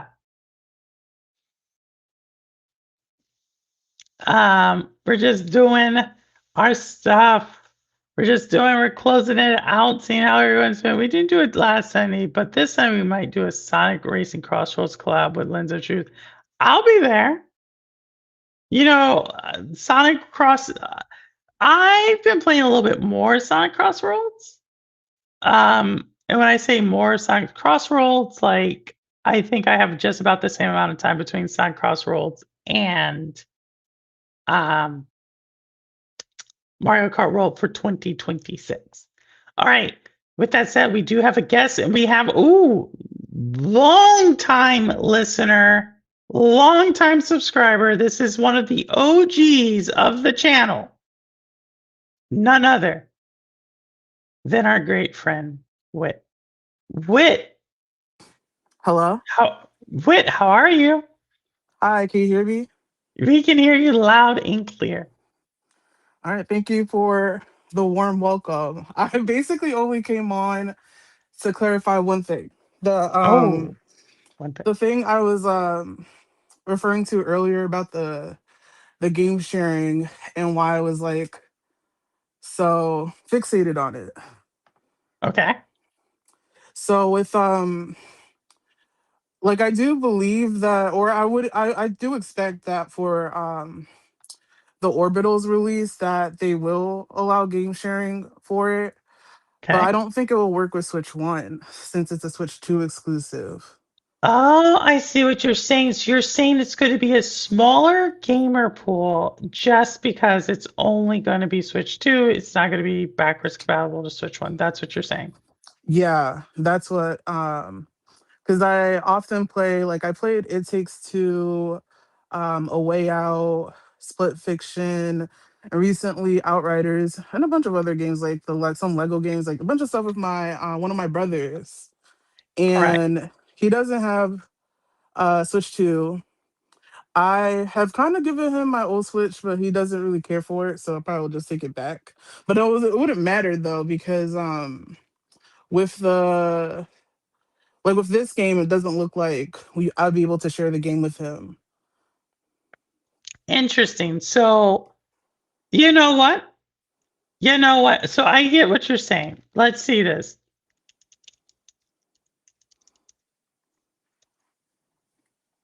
It will not be on Switch 1.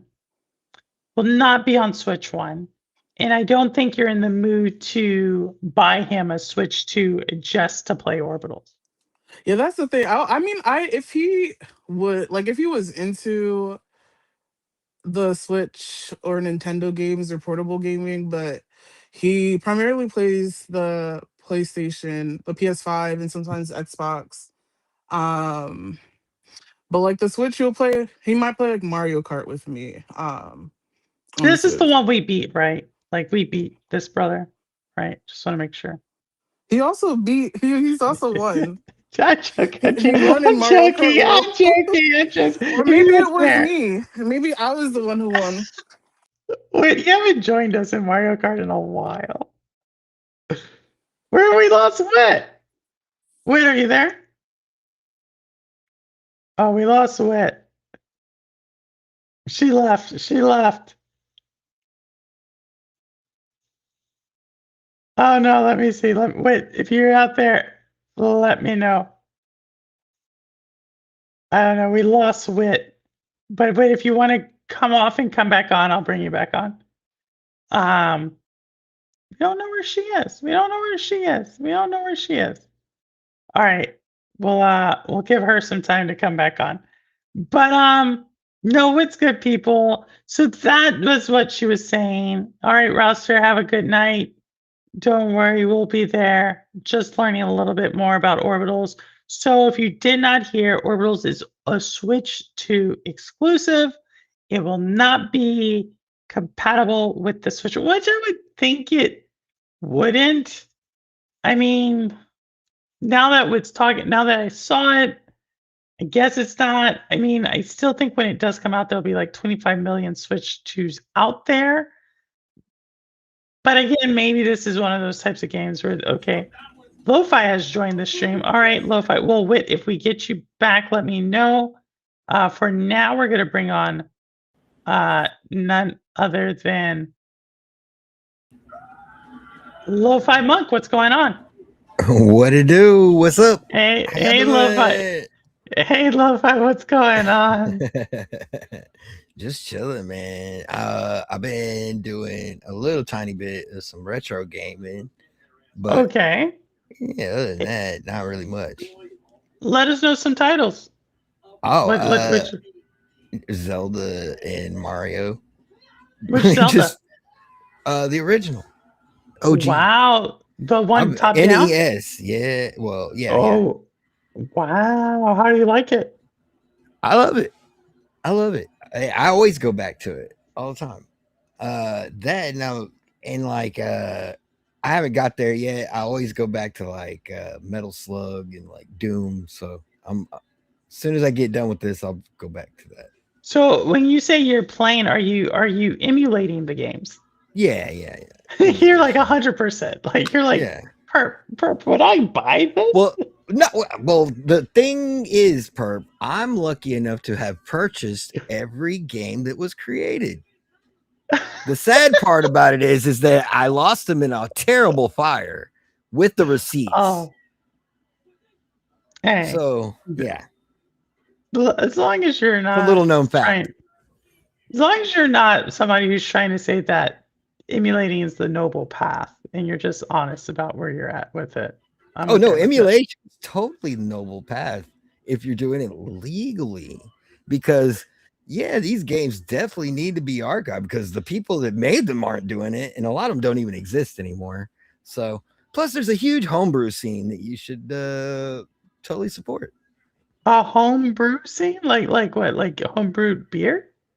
No, like there's a huge scene of people that still make Nintendo games and Super Nintendo games and Sega games, and they're really good too. Interesting.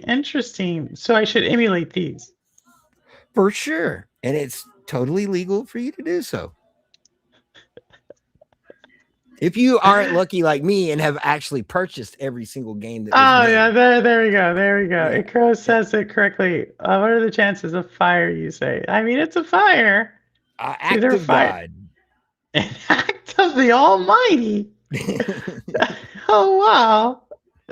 Okay, well, you know that it's weird. It's not as uncommon as you think. I know quite a few people that have lost games this way. The Lord works in mysterious ways, as they say. I've been touched. Wait, no.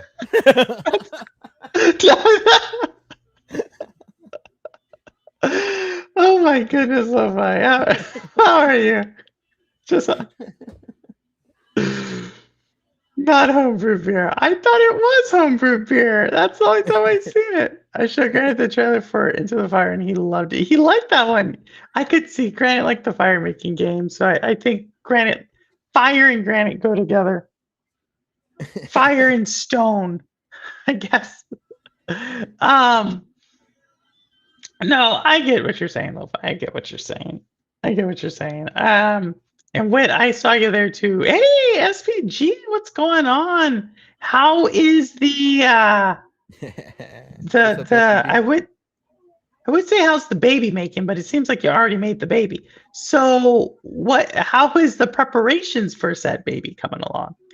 Because that's the way it's in the oven. It's in the oven, yeah. It's in the oven. So how are that, and how's Miss Sierra Rose doing? So hopefully you're doing congratulations. Well. Yes, congratulations, and hopefully y'all are doing well and all the wellness checks are checking out. As they say. But yeah, so Soloface, you're playing, and which Mario Kart are you playing? I'm playing just regular old Super Mario Brothers. Oh, right, just the first one. Just the first one, yeah. Yeah, don't get sued. Yeah, it'd be funny if I got like a strike for that one. You can. It's like too close. She said the bread has not left the oven. No shelves have been stocked. Okay. It's coming soon. All right, no worries, Rebellica. Thanks so much. We're gonna probably be following suit here pretty soon. We start for you. Thanks so much for coming by. But yeah. So all right. So Mario Brothers, go ahead. You said something about top 3 Super Nintendo games earlier. What's your top? Yeah, because we had the Super Nintendo gamer in here. Well, hey, to say top 3 out of Super Nintendo, that's a tough one. That's hard. Can you come up with the top 3? The top 3. Nintendo? I can't do it. There's too many. If I come up with 3, I'm like, oh, I left out like some classics. On Super Nintendo? Yeah, come on. Mario All-Stars. That's my top one. Mario All-Stars. Then you got Zelda, which is amazing on Super Nintendo. And the Super Nintendo Zelda is one of the hardest Zeldas. It's one of the hardest Zeldas. Sure. Star Well, like, Fox. so But then well, you I was leave gonna out. say. But then you leave out Mario Kart. You leave out like there's so many. I mean, I think like if we think about like iconic, like okay, like that's when Mario Kart like first comes out, right? Because there's not a Mario Kart on NES.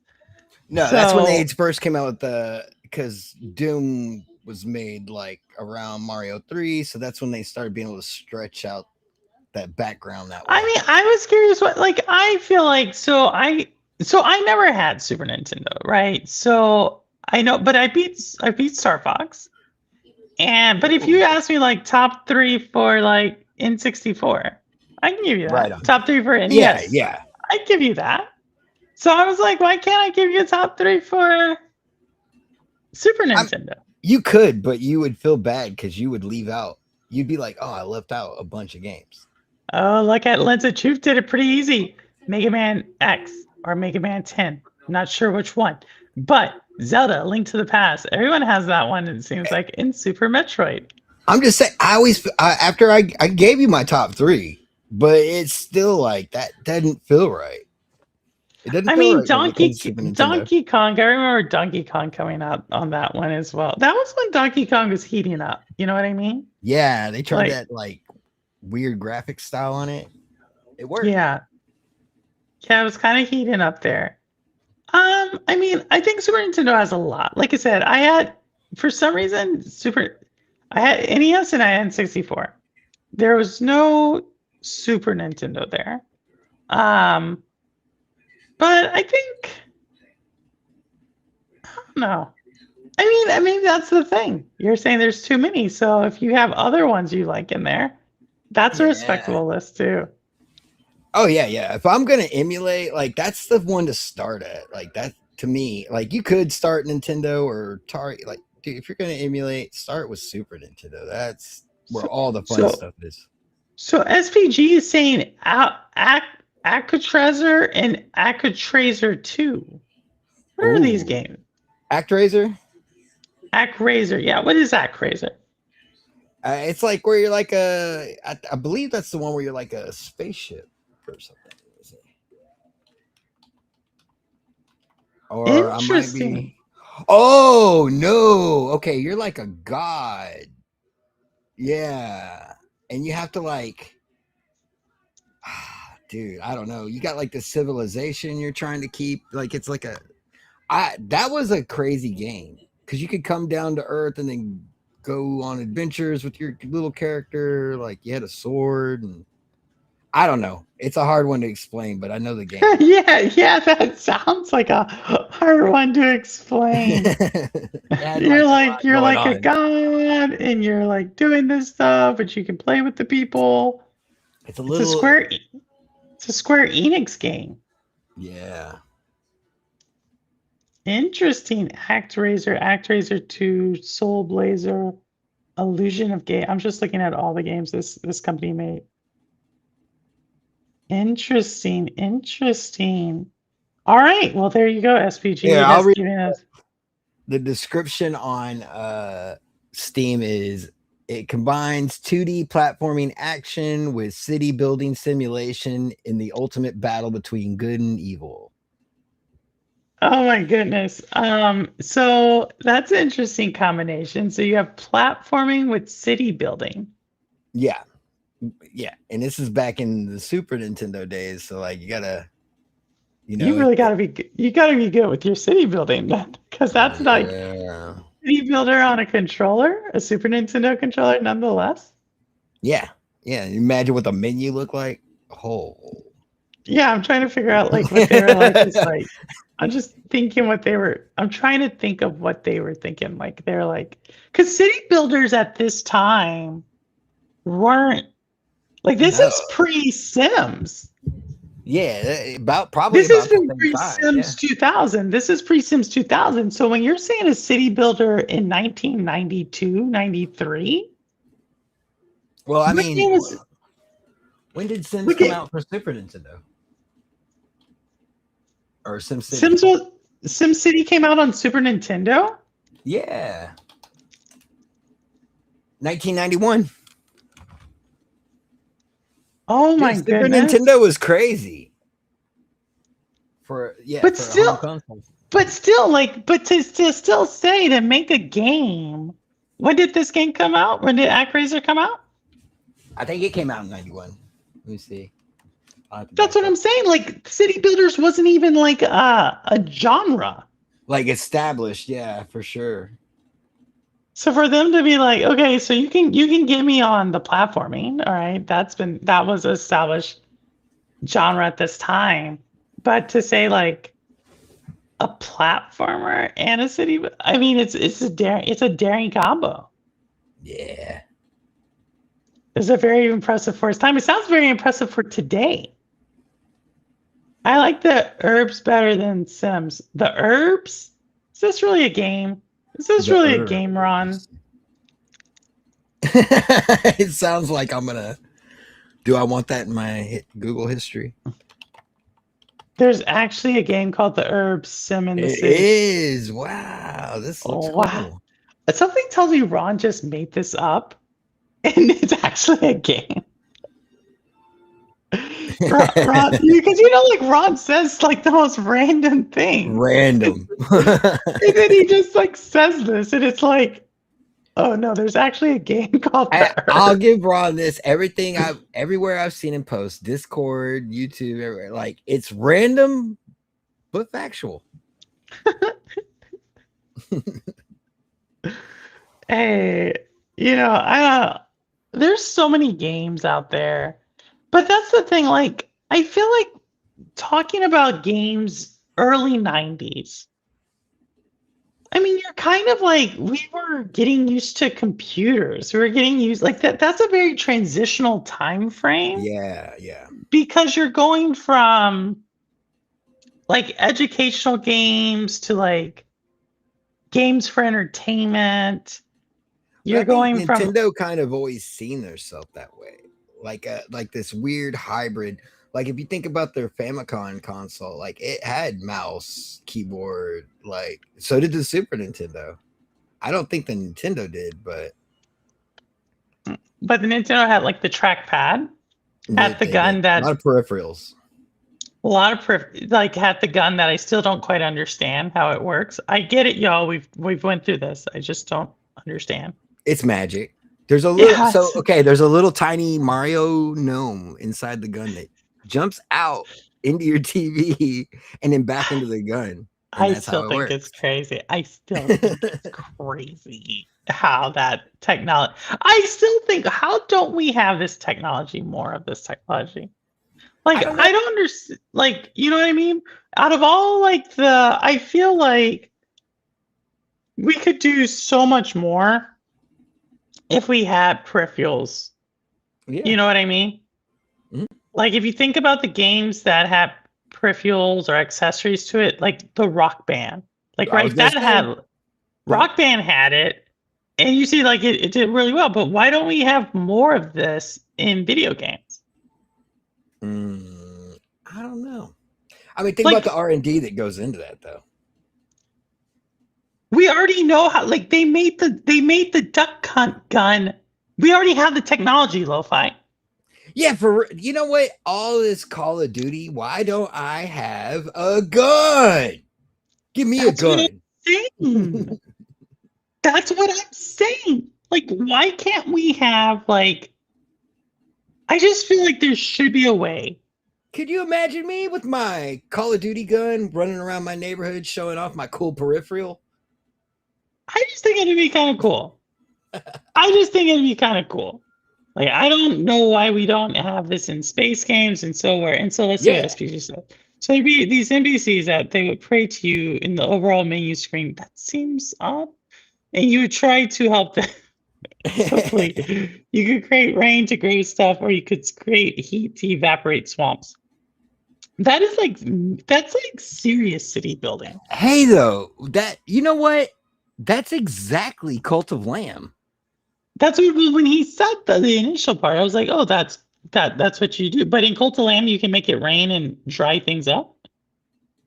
Well, I mean, you got all the souls that you capture or demons that you free or whatever it is. you end up building a town, and you have to keep them happy while you're out on your adventure going through these dungeons. So it's kind of, in a way, it's kind of like art. Yeah. I love that game. So it is like Acraze. So, I mean, I think, so bringing it, I want a periphery that makes me feel more like a goddess than just a controller. You need VR. You know what I mean? Like, I want something that, like a staff. You know what I mean? Yeah. See? Like, could you imagine that? Like imagine if in the Harry Potter game, or whatever you want, like you had staffs. Yeah, or you had like a Gandalf thing. Like, I think that would be kind of cool. If we have the duck hunt gun, like, imagine that's the technology from like 40 years ago. Why have we not built upon that? Like, no one said, oh, the duck hunt. Like, who phased out the duck hunt gun? You know what I mean? Who phased out the power glove? Like, who made these decisions for people? That's what I want to know. Because I feel like instead of giving us, I don't know, whatever that Nintendo thing is that's on like 3DO or whatever, or Virtual Boy. Why did we get Virtual Boy instead of like the super power glove? You know what I mean? Mm. And I already can hear people be like, well, purple, we have racing wheels. I get it. But I want other things. I want a wizard staff. I want a wizard staff. And a gun. And a gun. I actually have 2 guns. But I do. They were presented to me in the military. So you're just What? I do. You're like, these are just for show. They are. One of them was on Cowboy Show. And yeah. You want to see him? Yeah. You want to see my guns? It's time for the gun show. Do y'all want to see? I will show you. I have not, because I'm up here. They're up here like in my main office. Usually we're down in the studio and they're not there, but they are up here. If y'all want to see them. Oh, I want to see them. You can see. I will bring them out. Here we go. Okay. Here we go. All right, y'all. Lo-fi. Go entertain the people. Entertain people, Lo-fi. Okay. All right. Number 1. Okay, we're talking retro games. What is your any system? What's your top 3 retro games? Put them in chat, and I will judge you based on your answers. No, I won't. I won't judge you. I'm sorry. I won't do that. I don't call 911. Yeah, Perp doesn't call 911. I would think that even without the gun.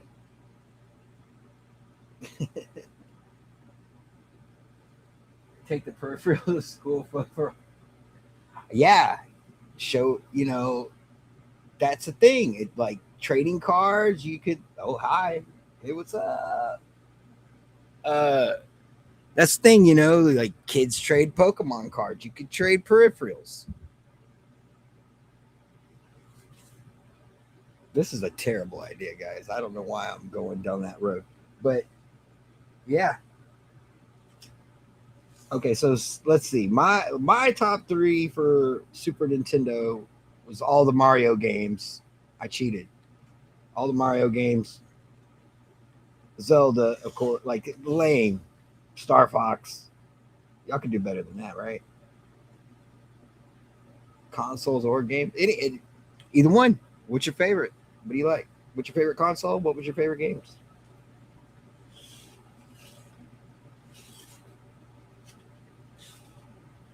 I would say when it comes to emulation, like Super Nintendo and Neo Geo, my favorite.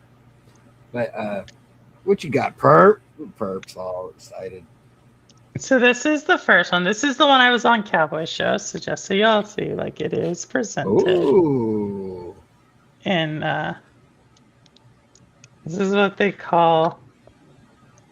It's like presented. You get what I'm saying?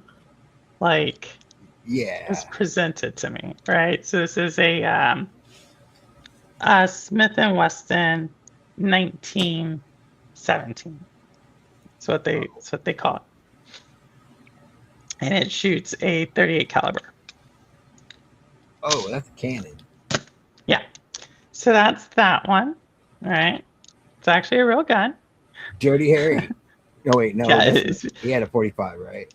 Yeah. So that's that one. 38 caliber. Okay. And then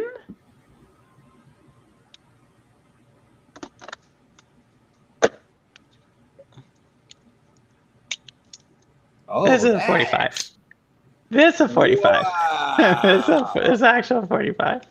That's pretty. Yeah, I know this one. So it's engraved. Like I said, they were presented to me at What's one engraved time. on it? It's just like a floral or scrolls or something? There's special things on it and stuff. There's like some like special, they're like, it was a special thing to me as I was leaving. This one was, so that's I would show you, but it does have like a special message to me. But yeah, so that's my that's it. So I have like a 38 and a 45. Yep. This is a special message to to whoever needs to know. I always am packing. Just yeah. So but that's it. That's the 45. That's badass. Yep. Yep. They don't just go around presenting peripherals to everybody. They don't just go on presenting. But it's not like they do fire, just so you know, in order for it to they do fire. But it's not like I'm walking into schools with stuff. Right. I'm not one of those. I'm not one of those chicks. All right. Yeah.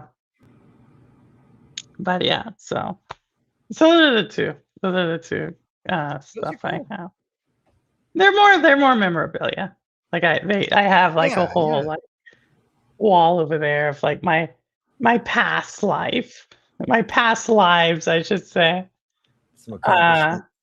Yeah. So brought them both out. I gotta go put them back now eventually, but oh well. We'll do it. There you guys got it. See, when we're up here, there's cool things. I actually have a lot of different fish tanks up here as well. Ooh, what kind of fish? I have. You can't see them right now, but there's actually a tank right here behind me, and maybe we'll do it like next week or the week after. I have cichlids. So it's like a type of freshwater. So in this tank, they're like 2, 1. It's like actually a mixed tank, like African cichlids, and this one back here. There's one over there that's like the Fight Club. Those guys are a little aggressive. They're a little aggressive. They like to body each other up. And then downstairs, I have a big tank downstairs. And downstairs, it's like angelfish and geophagus. They're all like Central South American fish downstairs. But they're more passive. They're not like these up here, they fight. The ones downstairs don't fight. They kind of look like an Oscar. Which one? The cichlids. Oh, well, Oscar is a type of cichlid. So if you want to know the ones that actually have, so the ones I actually have up here are it's an electric blue Jack Dempsey. So it's literally the name, an electric blue. Cool. Electric blue Jack Dempsey. And then I have several different types of severum, like Severum. I have Geophagus savini, so Geophagus, Phagus, savini, Sveni. Hey. And some parrot. Yeah. Parrotfish? Parrotfish. Parrotfish. Yeah. Oh, okay. Yeah. They have like big chubby faces. So.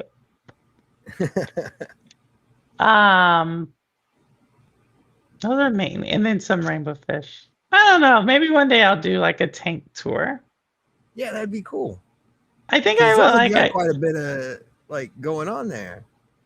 Yeah, this is what happens. This is what happens when you get stressed out. You pick up hobbies like fish keeping and gardening and movies and baby stuff and so forth. I was thinking about getting a little fish tank because because it's calming, you know. So they can be. I mean, Ampy's really good with fish. And so but yeah, I think there's like a fish store, like an actual aquarium, not like a Petco, like an actual like aquarium fish store here. Right. And there are characters there, and they've kind of gotten me into the trade, into the point where it's like certain. I didn't know this, but you can't put it just any fish with any fish, right? So like you then like start to get like certain regions, and you want to have like their natural habitat. So you want certain fish from certain regions, certain habitat. Like you start doing stuff like that. Yeah. So that's what I do. That's what I do. So maybe we'll do it in the summer. How about that? Look, next time if you come on in the summer, you're like, Perp, can you show the We're fish not tank far stuff? away. Yeah, we'll do like a members only stream of the fish tanks. Oh, bonus.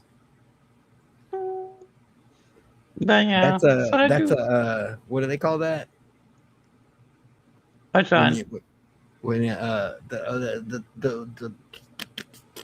not sponsorship. What do you call it? Whatever. Get a membership. Which one? Get a membership. I don't know. Ethical fish keeping for the win. I try to be, Amby. I try to be. But yeah, I think the fish tanks would be at least one. I'll show you at least one. Let's do it so I can roast them. I mean, what do you mean? I can just talk crap to them. Stupid fish. Some of them have some serious personalities. Like they do come up, they recognize you, they know your mood. Like it's interesting. Some like especially an Oscar. I don't have an Oscar, but Oscars are really like perceptive. Yeah. They're aggressive though, huh? Well, they're big, right? Oscars get to like a foot. So, and they grow fast. And I wouldn't say they're aggressive as much as like, usually if you have an Oscar, a lot of times they're like the tank boss. So there's like a pecking order fish tanks have, like the top fish, and then the next one. And so Oscar's a fish that's usually because of its size. It's the alpha. The alpha. And no one really is going to mess with it. Now, there are a couple like a green terror. There's a couple of other fish that are pretty like, may be able to like mess with them. But we're talking like, if you have like those two fish in the same tank, you're talking like a 300-gallon tank. You're talking big tanks. Big, yeah. Yeah. So like, but for the most part, quite a few oceanic, like the real thick tanks where the glass is like 2-3 inches thick. We used to have a bunch of those, and we had an Oscar in there that it got so big it couldn't turn around in the tank. Oh no! How big was your tank? It was like a 200 or 300-gallon tank, and the Oscar couldn't turn around. It just outgrew. It got to where it was the only fish in the tank, and like we would feed it pinkies. Oh, goodness. Yeah, we had to feed it mice. Oh my goodness. Oh my goodness. I haven't seen it that big. I don't doubt it though. Like Oscars get pretty big. What about a Grammy? A Gorammy? Gouramis are cool. I had them when I was smaller. A gourami is actually a type of cichlid, if I'm not mistaken. But that's like a micro. No, they have bigger ones. They have bigger ones. So we have those, and then my mom, she has a pretty nice tank, but she's like, I don't know, her tank. It's weird. It's interesting. I'll say it like that. And then we just got another tank for a beta fish.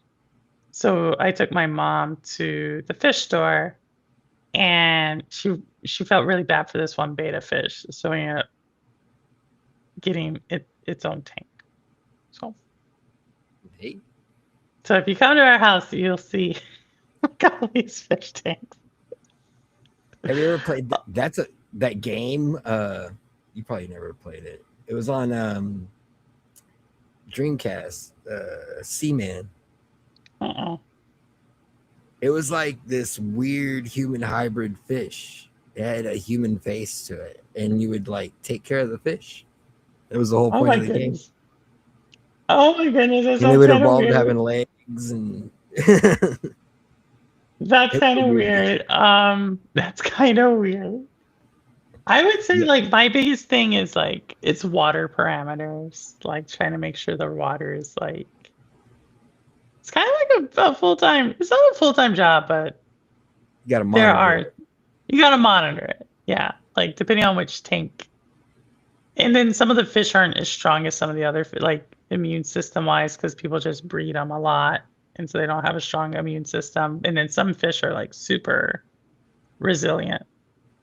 And then some fish don't get along with each other, so we have to put them in timeout because they don't want to act. They don't want to act right. So yeah, but wait, I didn't know a Grammy was an action. A gourami is an actual fish. It's like they're actually some people really get into them. A Grammys. So that's my fish. Those are my fish stories. Well, that's awesome. I didn't even know you had fish. Yeah, it's something I picked up. I would say I have fish at the apartment, and then when I moved, actually no, it was like a month before I moved. No, it was about 3 or 4 months before I moved. I had like a major something happened while I was gone. Like all the fish basically died while I was gone, and that took a lot out of me because I felt really guilty. So then when I got here, yeah, like it took a couple of years, but then last summer, just start getting back into it. Yeah, I just started getting like back into it, and then one thing led to another, led to another, led to another. Well, now we know at the Perp House we got guns, fish, and games. That's basically it. Guns, fish. Oh my goodness! I feel like I'm like a super Texan chick. I was gonna say you are from Texas, aren't you?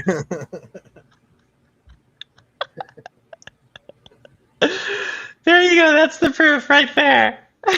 The trifecta.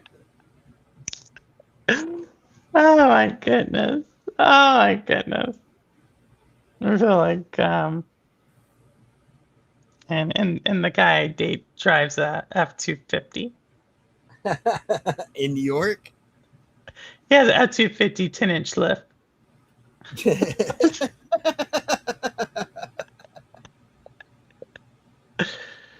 Oh man. Shoot yeah. My brother has a big monster truck like that. Is that you're like, wait, are you dating my brother, Bert? Bro. Like I need steps to get in his truck. I mean, don't get me wrong, like I dated a guy with like a big truck like that, and there is something to it. It's fun, but yeah, I think that's the whole point. Trying to go to the corner store in that. Yeah, I think that's exactly it. Like And it was like, okay, that was like, I would say it's like VR. It's like, okay, that was cool, but this isn't like the main way I want to game, or this isn't the main way I want to go somewhere in this loud ass truck. Yeah, where everybody can see every little move. Yeah, it's like, oh my goodness. Yeah, no, that's not me. That's not me. Hey, Zalik, how are you? We showed off guns, fish, and games. Oh, Maybe yeah, that's you what I missed should. it. Maybe that's what I should start talking about: guns, fish, and games. Oh man, You know. you're gonna get a whole other crowd in there. All of a sudden, vets start showing up more. The algorithm just kicks right in for you then. It just starts showing. I could see that. I could see that. That would be a totally different crowd. Totally different. And yeah. I don't know if I want that one. I don't know if I want When are you gonna shoot something? that. When are you gonna shoot something? I thought she was gonna shoot them fish for sure. I don't know. Oh my goodness. No, I feel like that, you know what that crowd would have been into? They will want me to like get like a AR-15 and just start shooting. Yeah. You know, just like that's it. Like they just want me in the Shoot at some prone. cans or Just shooting. Just like Yeah. shoot at the sky angrily. Yeah. Like in a movie. Yeah, something. That's what they want. That's what they want. I don't know what they get from that, Good. but that's what they want. Guns and somewhere in the I'll have some like political flag in the background, just like randomly there. I mean, it You know is what I- fun to shoot guns though. It's like, You have to change your site. I don't care what you shoot. You shoot. As long as you don't get.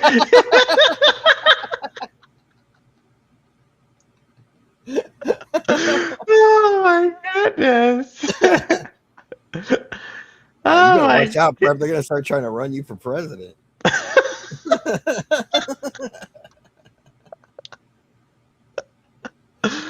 Oh my goodness.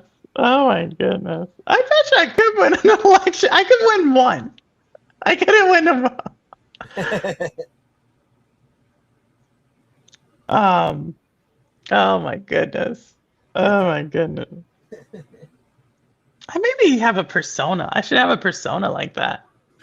Yeah. Like next time I go on Cowboy's channel, have like a persona. Ooh. You know, like because I did that other one where I was like a cowgirl, but that was like more like a Western. I should have one that's like The candidate. yeah, Come or in the like you're like or the VP. You just come in just angry. You're fired. You're just going at it. Just going at it. I don't know. Who would be my Firing inspiration? people that don't work for you. You know, just unhinged. Sure. Just going for it. The angry chick who's just like, yeah, maybe. We'll see. I'll have to think about it. So you ready for conspiracy theories? Oh, lo-fi. So who said it? Someone said about 2 months ago, like, when do we stop calling lo-fi's conspiracy theories and just theories? They're facts at this point, right? Okay, so what is? I was on late gaming Assassin's Creed Black Flag Guide. Oh, nice. Tell us how it is. All right. So, tell us your theory. Okay. And this is gonna be a terrible setup. Wait, let me look this up real quick so I don't get this part wrong, right? Hold on. Lo-fi, what do you mean? You're actually looking up the theory? This is No. legit. Okay, all right, here it is. Okay, so a while back in 2024, a movie called Fly Me to the Moon came out. Okay. And it was based on the theory that they faked the moon landing. Okay. And in this movie, they didn't fake going to the moon, but they did fake the moon landing just in case going to the moon didn't work out in this movie. And in this movie, Woody Harrelson plays just a guy in a black suit, right? And he's a government guy. And he has a black folder in his hand that has the entire plan for faking the moon landing. And if you zoom in on it really close, it says Artemis. And if you think about it, and Artemis did launch on April Fool's Day. If you look at the video that NASA gave us of, like the press, they're all like taking photos of the astronauts before they get into the rocket and take off for the moon. Yeah, go look at that footage that they gave us. It's all AI. It's not, the astronauts aren't even real. Wait, you're saying the most recent astronauts who went off to the moon? Yeah. So you're saying, you're saying, oh my goodness. So what you're saying is somehow Woody Harrelson in this one, they faked the moon landing. I'm just saying that NASA is very well known. Like, it is fact. They give us documented photos, fake information. And they also like to do little, like, in your face pokes and nods. And this is well known that they do this. Like, they admittedly do this. So here it is again. And like I was saying, the footage of them about to get into the spaceship is fake on TV that they gave us. Like, you can see people taking photographs of the astronauts, and they're not even using cameras. They're all using cell phones. And then you can see the screens on the cell phones. The astronauts aren't in the photos. They're not on their screens. Like, it's AI. Like, and the faces of the astronauts are all blurry, and it's not quite like, there's a lot going on. It's weird. And then, I can keep going, man. I don't think they went into space. I don't even believe in space anymore. This is what they've done to me. Okay, so I would say this. I think, like, it's well known and documented, as you said. Like, they're open and blatant about that, right? Yeah. And you don't even believe in space anymore. No, I don't know. So, but I'm just saying, like, I don't trust NASA at all. I think they're a you don't giant trust propaganda NASA machine. That's it. Yeah. You think NASA's a giant what is the propaganda for NASA? No idea. I don't know. I don't know what why release pictures of Mars to us and be like, hey, these are photographs that we took of Mars. And then, like, you look at them and you're like, well, why is there a fucking weasel poking out of the rocks over there?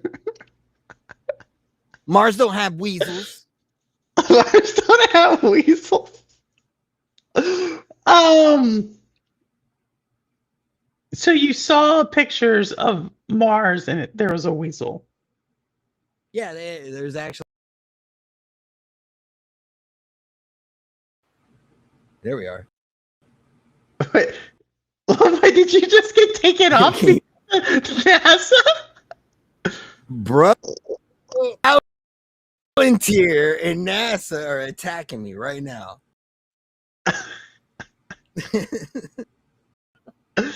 Oh my goodness. Oh my goodness.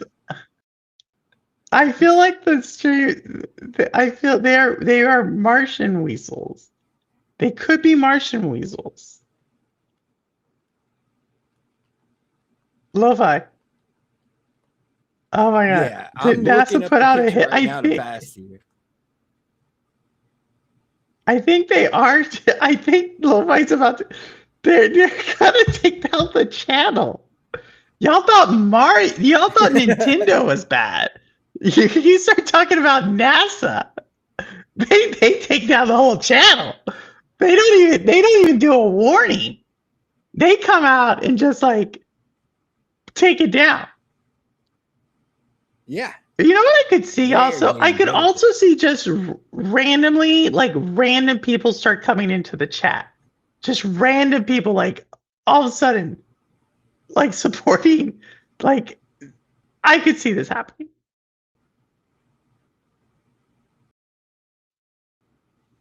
Martian weasels. I don't even. Let me see. I found it. Martian. Here you There's go. actually is a Martin's I'll put it in this weasel. little tray here. There is a Martin's weasel. I will say that. Hold on, let me do this. Yeah, so the Curiosity rover took a photo of Mars and sent it back, and then there's a picture right there. All right, all right, y'all. All right, so what we're gonna show y'all. Hold on. I'm getting a pop-up here. All right, y'all. We are going to show y'all this picture. This is exclusive. This is an exclusive. This is an exclusive. Hey, electric guitar heaven. What did I tell y'all? What did I tell y'all is gonna happen? We are talking about these are no longer conspiracy theories, these are lo-fi's theories. And we are now looking at we don't know if this picture is actually taken from Mars or Earth. Lo-fi believes. Lo-fi, explain it. Explain what we're looking at here, Lo-fi. Explain what we're looking at. So that's supposed to be a picture sent from the Curiosity rover from Mars. When obviously that Mars wouldn't have rodents on it. Okay, so thank you, Casio Beach Plastic. So right now what we are looking at is on the left-hand side is the actual Mars rover picture, but on the right side we are zoomed in on the That's a zoomed in picture on the right-hand side, and what you can see in the zoomed in picture is a weasel. So what they are saying is, so Lo-Fi, are you saying that, okay, so I just want to make sure I understand this. Are you saying this picture is not actually taken from Mars and NASA is just telling us it's from Mars? Or are you saying there are actually weasels on Mars? I'm saying that photo did not come from Mars. You're saying that photo's, and so they're saying this photo is not a Mars photo. NASA is just pushing this down our throats right now. Yeah. And you don't know why. No, I have no idea why. But you know it's that. So if anybody else wants to actually see said picture on your own, so you too can see what we're looking at. Here it is. Hello Cartoon for Life. That's the picture. If you want to go out and go see what Lo-Fi has uncovered, who are these? Daytona? I told you, Daytona. It was gonna happen. Yeah. If you want to see, here's the thing. I don't. First conspiracy. Hey, noisy. So where we are is Lo-Fi. This is true. This is true. This did happen while we've been talking about this topic. I don't know what happened. But what we can say is we are talking about Lo-Fi came on the channel. He does not believe, he believes Artemis, the whole thing about the astronauts going to the moon. He doesn't actually believe in it. That's all AI. That's all AI. Oh, whoops. Wrong thing. Okay. All right. Yeah, don't worry. Just let me know which one is the right one and we will pull it up. We will pull that Here, one up. this thing. All right, let's do another one. Let's take it down. Oh no. Okay, let's not do that. All right, let me see if I can do it like that. All right. There we go. All right, we got another one. Oh, this is a video. This is gonna hurt my computer. Oh, okay. We ain't got to do that. I can explain it. I can attempt to explain it. Okay.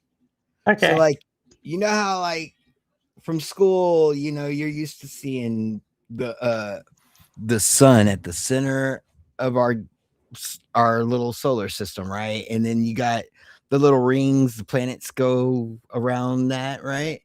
But that's not really what's happening. That's not what's happening. Okay, No. what is happening? So the sun is traveling at a bajillion miles an hour, right? BAG zillion. Bajillions. Like, it's traveling however fast it's traveling. But as it's traveling, all the planets are rotating around it. So we're not just going in a circle. We're doing a corkscrew as all the planets are spinning around, and we're chasing after the sun. Not only that, but then we got this moon that's circling around chasing our planet. And you're telling me that we're going to fire a rocket, a little teeny tiny rocket off of this planet. We're going to go and swoop around our moon and somehow get back while all that other stuff's happening? No, there's an asteroid belt around the planet that's almost impossible to get through. There's a radiation belt, and then all that. We're going to put all that effort in a little teeny tiny tinfoil can in 1960 whatever, and then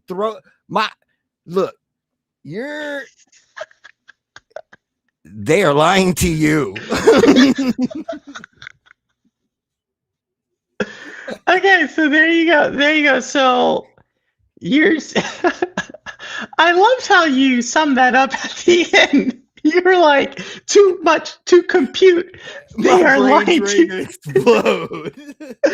You're like, get to point now. Pool hatch. They are lying to you. All right. So thank you, Audio Tune Shine. Welcome to the channel.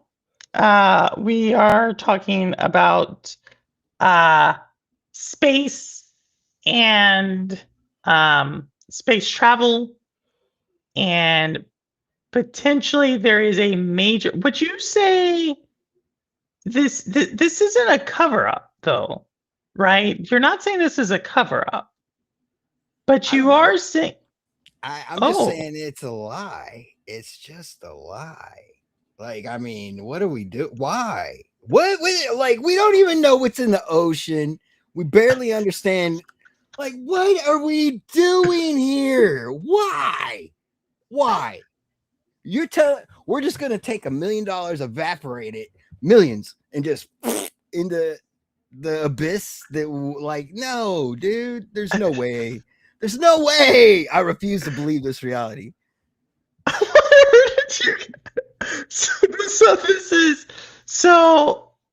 fast is that little tinfoil thing flying through and then it lands in the middle of the ocean? Parachutes, safe. Everybody's safe in there. What? I don't. I'm sorry. My brain's breaking. So what you're saying is when it comes back into the Earth's atmosphere and it goes and they parachute it into the ocean. Yeah, I don't understand how that works. Like, there's no look. Have you ever looked back at the footage of them leaving the moon? No. Yeah, you just YouTube it. Look at the very first, like, what was it? Apollo 11? What was it? Apollo 1, maybe? Man, I don't know. Whatever landed on the moon. But they got footage of it taking off from the moon, going back to the Earth. Who filmed that? Who filmed Apollo going from the moon to the Earth? Like, dude, what? How? And when you see it take off, it's like, what is it? Looks if you can't tell it's fake just by looking at that part of it, there's so much. Like, how did they take photos and it get back through the radiation belt to be developed? How come after everything was said and done, they just threw away all the logs? They threw away everything they recorded. They got rid of the machinery that they used. They just got rid of it. Maybe it was reduce, reuse, recycle. Yeah. Who needs all that? I mean, we just spent all that money to collect all that data. Who needs it? I mean, you bring up logical points. You bring up questions Stanley that Kubrick filmed it in a studio. Stanley Kubrick is, so we're bringing Stanley Kubrick in. We're bringing it. So why is the Stanley Kubrick's the one who did The Shining, right? Yeah. So why would Stanley Kubrick film? I mean, this is big. So you realize that The Shining is actually there's a conspiracy theory about The Shining. It's his it's like his confession that he did it. The Shining is his confession. Yeah, because if you look into the history of The Shining, him and Stephen King actually had a breakdown where like he wouldn't communicate with Stephen King anymore because he wasn't even making the story. He was doing his own thing. And that's the confession for filming Apollo. Some people think it is. That's an interesting interpretation of The Shining. Yeah, I'll say it like that. The room numbers have to do with the studio number where they might have filmed the moon landing. But you look at when it comes to that, a lot of people point to 2001 Space Odyssey and like how it's really like it looks realistic. But we don't know. We don't know what space is like. They could tell you anything, perp, and you just gotta go, okay. They shot Katy Perry. You're telling me my brain is starting to hurt again.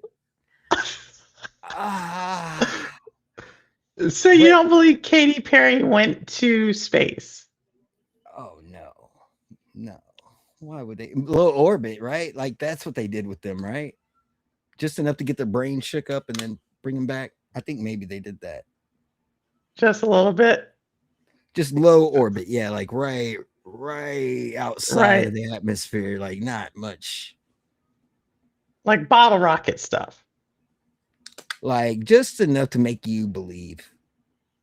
Just enough for you to like what is going on? Like we don't do anything with Russia, but we hang out in that space station together all the time. The astronauts hang out in the space station. That's their skit. That's their skit. That's where they go to talk. To talk about what? About how they're gonna fake the Mars photos. I don't know what they're doing up there, but it's spooky. Katy Perry died 3 years ago. That's a yeah, it's her clone. Where are you coming with this crap? No, Crow's coming with some heat. But here's another fact, all right, about the moon landing. When it was broadcast on TV, right? All the TV stations, they wouldn't give them. They had the availability to give them the live feed, right? But they didn't give that to them. They projected it onto a wall and then had all the news channels just film it from that. Like they were just filming the image that was projected on a wall from a crappy black and white projector. So you think about it. So if you think about it, if I was gonna get Stanley Kubrick to fake it, and I was like, just in case, let me just make the image a little blurrier and crappier because it's got to go through TV and then black and white TVs, and like it's just the obfuscation. Obfuscation. That's the word of the day, children. You look that word up, and if I could teach you anything, today. That's the word to learn. Just obfuscation. That's what they're there for. Stanley Kubrick. Wait, we're in the middle of a war. What are we doing shooting people into space right now? Like, why are we spitting that much? Like, what are we doing? Katy Perry really went to space, believe. So you believe they're out there in the International Space Station, but you don't believe space travel is. So it brings up a good point, Lo-Fi. Okay. If they're in the International Space Station, you have to believe that there is some form of space travel. No. I don't necessarily believe they're up there. I'm just saying that's what they tell us. Oh, that's what they tell us. Okay. Yeah, you can't see. Here's the thing, though. How do you believe any of it? Because it's just, they can't show it to you. Because they've already, okay, here's another thing, Perp, about NASA, like how they like to mess with images. You know the famous image of the Earth that's like the blue pearl or whatever they call it? I don't remember. But it's fake. It's not even a real photo. Like, the guy that made it has come out. He's like, I work for NASA. I made that. It's not real. He photoshopped it. He photoshopped it. Yes, so there's people that work for NASA, and that's their job, is just to Photoshop and touch up images. That's all they do. So the entire NASA, when they're all like huddled around the thing. That's another thing. NASA fully admits that all their images are like, they don't just release them raw to you. Like, they do go through and touch them up and do all kinds of stuff to them before releasing them publicly. So that all they have is a bunch of like graphic designers. That's what I would say. They definitely do. That's it. Like, it's like an entire like marketing conspiracy. It's like an entire team of them. Well, right? Also, you got to think all these superhero movies that are getting filmed right now. NASA's the one that has the technology for like the wire work and the green screen stuff. They have to go to this special NASA studio where they film a lot of that stuff. I mean, Disney does have studios with some of the stuff in it, but why do all that in bed when you just go to good old NASA where they already have it? Wait a minute. Why would NASA have that? You're asking the question. You're saying NASA wants us to look over here, but you're like, I'm looking over here. I'm just saying yeah, exactly. They're flashy, man. I don't trust NASA. Don't trust them. I mean, I think if you're from the evidence you've presented, I would say that these are legit questions that need to be asked. And more importantly, they're legit questions that need answers. They do need answers. I would say that my way of thinking is like drunken kung fu. Drunken kung fu. That's my way of thinking through this. Like, it's a little sloppy, but you can't deny. I mean, I'm not making up the facts I have. I'm not like just pulling them out of thin air and assuming. These are things that like NASA admits. These are breadcrumbs left in front of you. So you're looking at what's there. You're just looking at the cards that have been dealt to you and playing them the way you know how to play them. I think I'm doing all right. I mean, do you feel like I might need to be talked off a ledge here? That like, I mean, sure, maybe outer space exists, but do you think we actually went and landed on the moon, or do you think that was just propaganda from the Cold War and we've just had to keep that lie going? I would say I feel that you bring up a legit point. You know, has any other country been to the moon? Has any other country been to the moon? Has any other country landed a rover on any other planet? No. Here's what I will say, though. Here's what I will say, Lo-Fi, and I have a piece of trivia for you. it's military trivia, but it has to do with space. And it may be something you can run with, okay? Okay. The United States was the first country to be able to shoot a satellite out of the sky. Okay? Okay. If you think about that, that's actually pretty hard to do, right? Yeah. Because they're there's going no really heat. fast. They're going really fast. There's no heat signature. It's got to go pretty far up, right? This isn't like, it's not super easy to do, right? Like, it's At like all. do you know the second group of people who shot a satellite out of the sky? No. Just make a guess. Make a guess. Make a guess. Just a country? Just pick a country? Yeah, country, group of people. What you name it. It wasn't even a country, it was a group of people. Okay, let's go with. Jeez, that's. I'm not. I feel like it's a terrorist organization would be odd. Like, that's not. No. Let's say.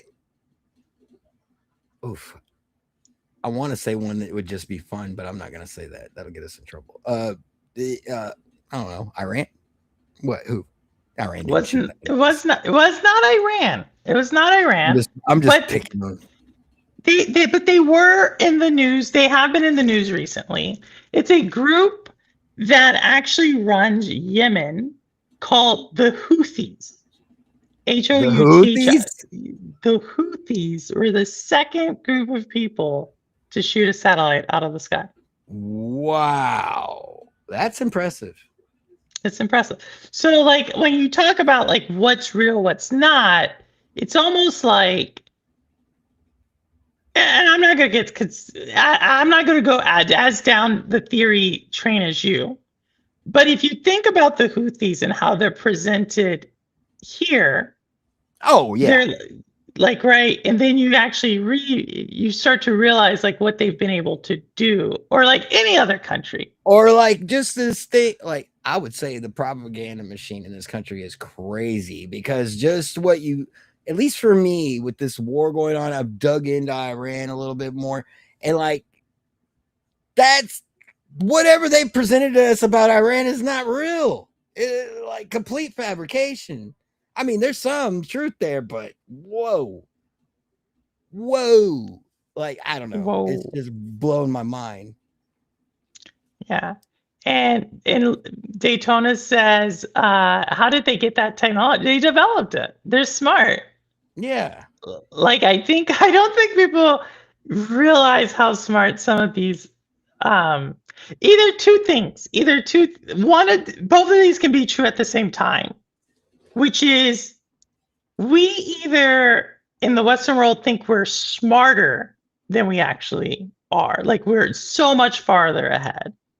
Or in the other parts of the world, they're actually much closer to us than we think. And what I would say about the Middle East, about Arabia, you got to think who taught us how to count, right? Yeah.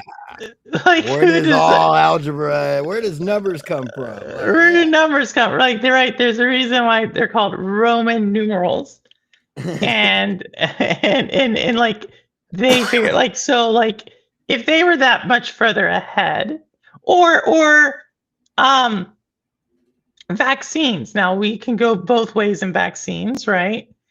But the technology, the idea of like cultivating germs to heal yourself, right? Mm-hmm. Or we're both equally dumb. This could be true, Noisy, as well. This could be true. Right. But this idea actually about like healing yourself, using a virus to heal yourself, and so forth, is a thing called inoculation. And that actually comes from the Middle East. And so they were doing that centuries before the Western world. So I just bring up that to suggest that, to your point, there is a lot of like there is propaganda out there, even for the US. Yeah. So, but yeah, Well, the Houthis. That's wild. But while we're talking about satellites, you know, SpaceX, right? Like, what's that? What do they got? Starlink. So all those satellites they have in the sky, and a lot of people at first were spotting them, and then they could actually see them in the night sky, and people were saying they were UFOs and stuff like this, but it was just the satellites. But what's crazy to me is I've seen them myself, like streak across the sky. When they reported on the news, if you go outside tonight, you'll see the SpaceX satellites back in the day. Well, why can't you see those? Why can we, or why can't we? Why can we? Why can we see them? How is light coming off of them or reflecting? Like, what is going on there? Like, think about that. Like, when you see, like, this is the way it was explained to me, where I was just like, oh, I didn't think about that.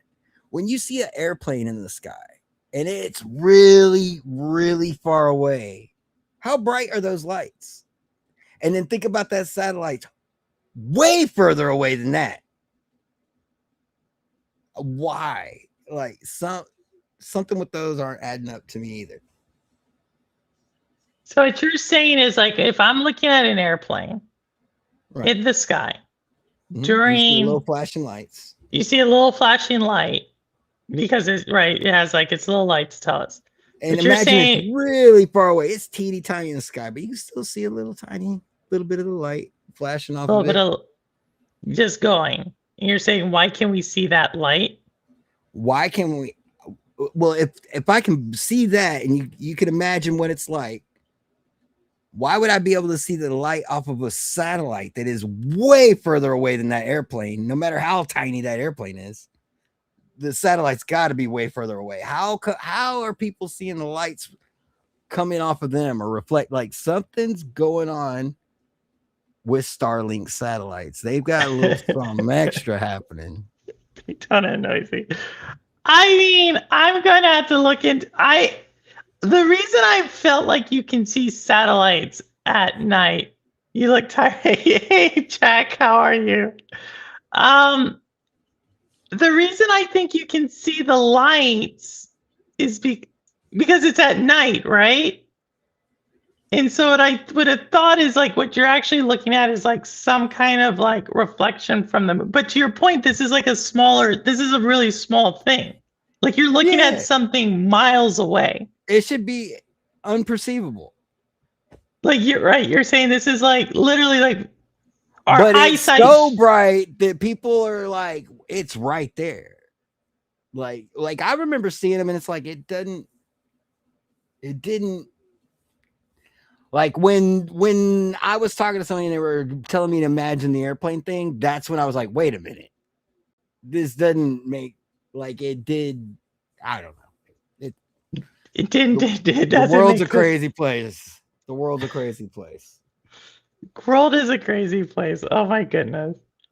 Well, Lo-Fi, you've given us a lot to think about. A lot of food for thought. Well, just think. Hollywood is fake as hell, and the world that our people in power have put before us is just an illusion. I mean, rules only work because we enforce them. They're just made up make-believe lines that we've drawn between each other. And now we have a big, horrible mess. And all we got to do, all we got to do is, if they can give us the fake version, well, we can redraw the picture the way we want it. That's all I'm saying. They can give us the fake. If they give us a fake picture, we can reimagine it. It didn't have, if it's fake anyway. I see what you're saying. You're saying if the reality that they're giving us is fake, Yeah. then we should be able to create whatever we want because it was always fake to begin with. Yeah, we can make it however we want. We make it our own image, as they say, or whatever. I don't know what I'm trying to say. I might need some sleep.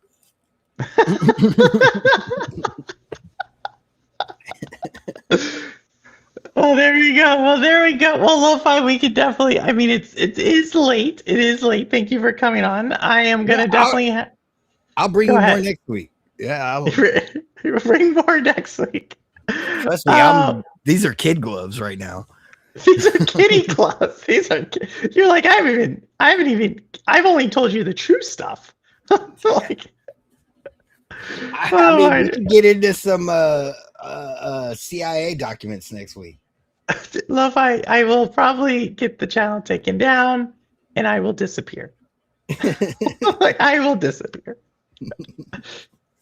Oh my goodness! All right, Lo-Fi, thank you so much for coming on. If y'all do not remember, for some of y'all who've been here for a while, Lo-Fi Monk is actually the first person who I streamed with on his podcast, Cloudy Thoughts, way back then, and Lo-Fi's the person that we do our Game Awards every year together, and so we have a blast. And so Lo-Fi's always welcome. Loved it. Lo-Fi, you gave us so much to think about. Yeah. Oh, and I got a project I'm working on. I need to talk to you about it sometime behind the scenes. Yeah. We can stay on backstage. I'm gonna shut it down here really quick and then just stay on backstage, and we can talk for about a few minutes, and then I gotta take this off and try to go to sleep. Well, it was fun talking to everybody. Love you guys. Love, peace, chicken grease. Love, peace, and chicken grease. And Lo-Fi, just stay on in the background, and I will also do my thing. All right. So y'all, that's Lo-Fi Monk. Who would have thought, coming down with the facts, a lot of stuff about space. I'm gonna have to kind of go back. I'm not gonna lie. Between Lo-Fi and Marcus G. Knight, sometimes I do have to go rewatch this stuff. And what did I tell y'all? Daytona, what did we say? Lo-Fi started talking and just random people started coming into the stream. I don't know where they came from. We've never seen those names before. I don't know if it's y'all, but it was kind of freaking me out. I'm not going to lie. Just a little bit. But with that said, thank you all so much for coming by. As always, I don't care where you game, how you game, why you, or if what is it? Crow, if you're still here, what is it? I don't care what you shoot, how you shoot, why you shoot, as long as you're shooting. Oh my goodness, it was crazy. No, I don't care where you game, how you game, why you game, what you game on. As long as you're gaming, you're good with me. And as always, this is Purple Haze, and the proof is in the plane. All right, thank you all. All right, take care. I'll see you tomorrow as well. All right, later, everybody.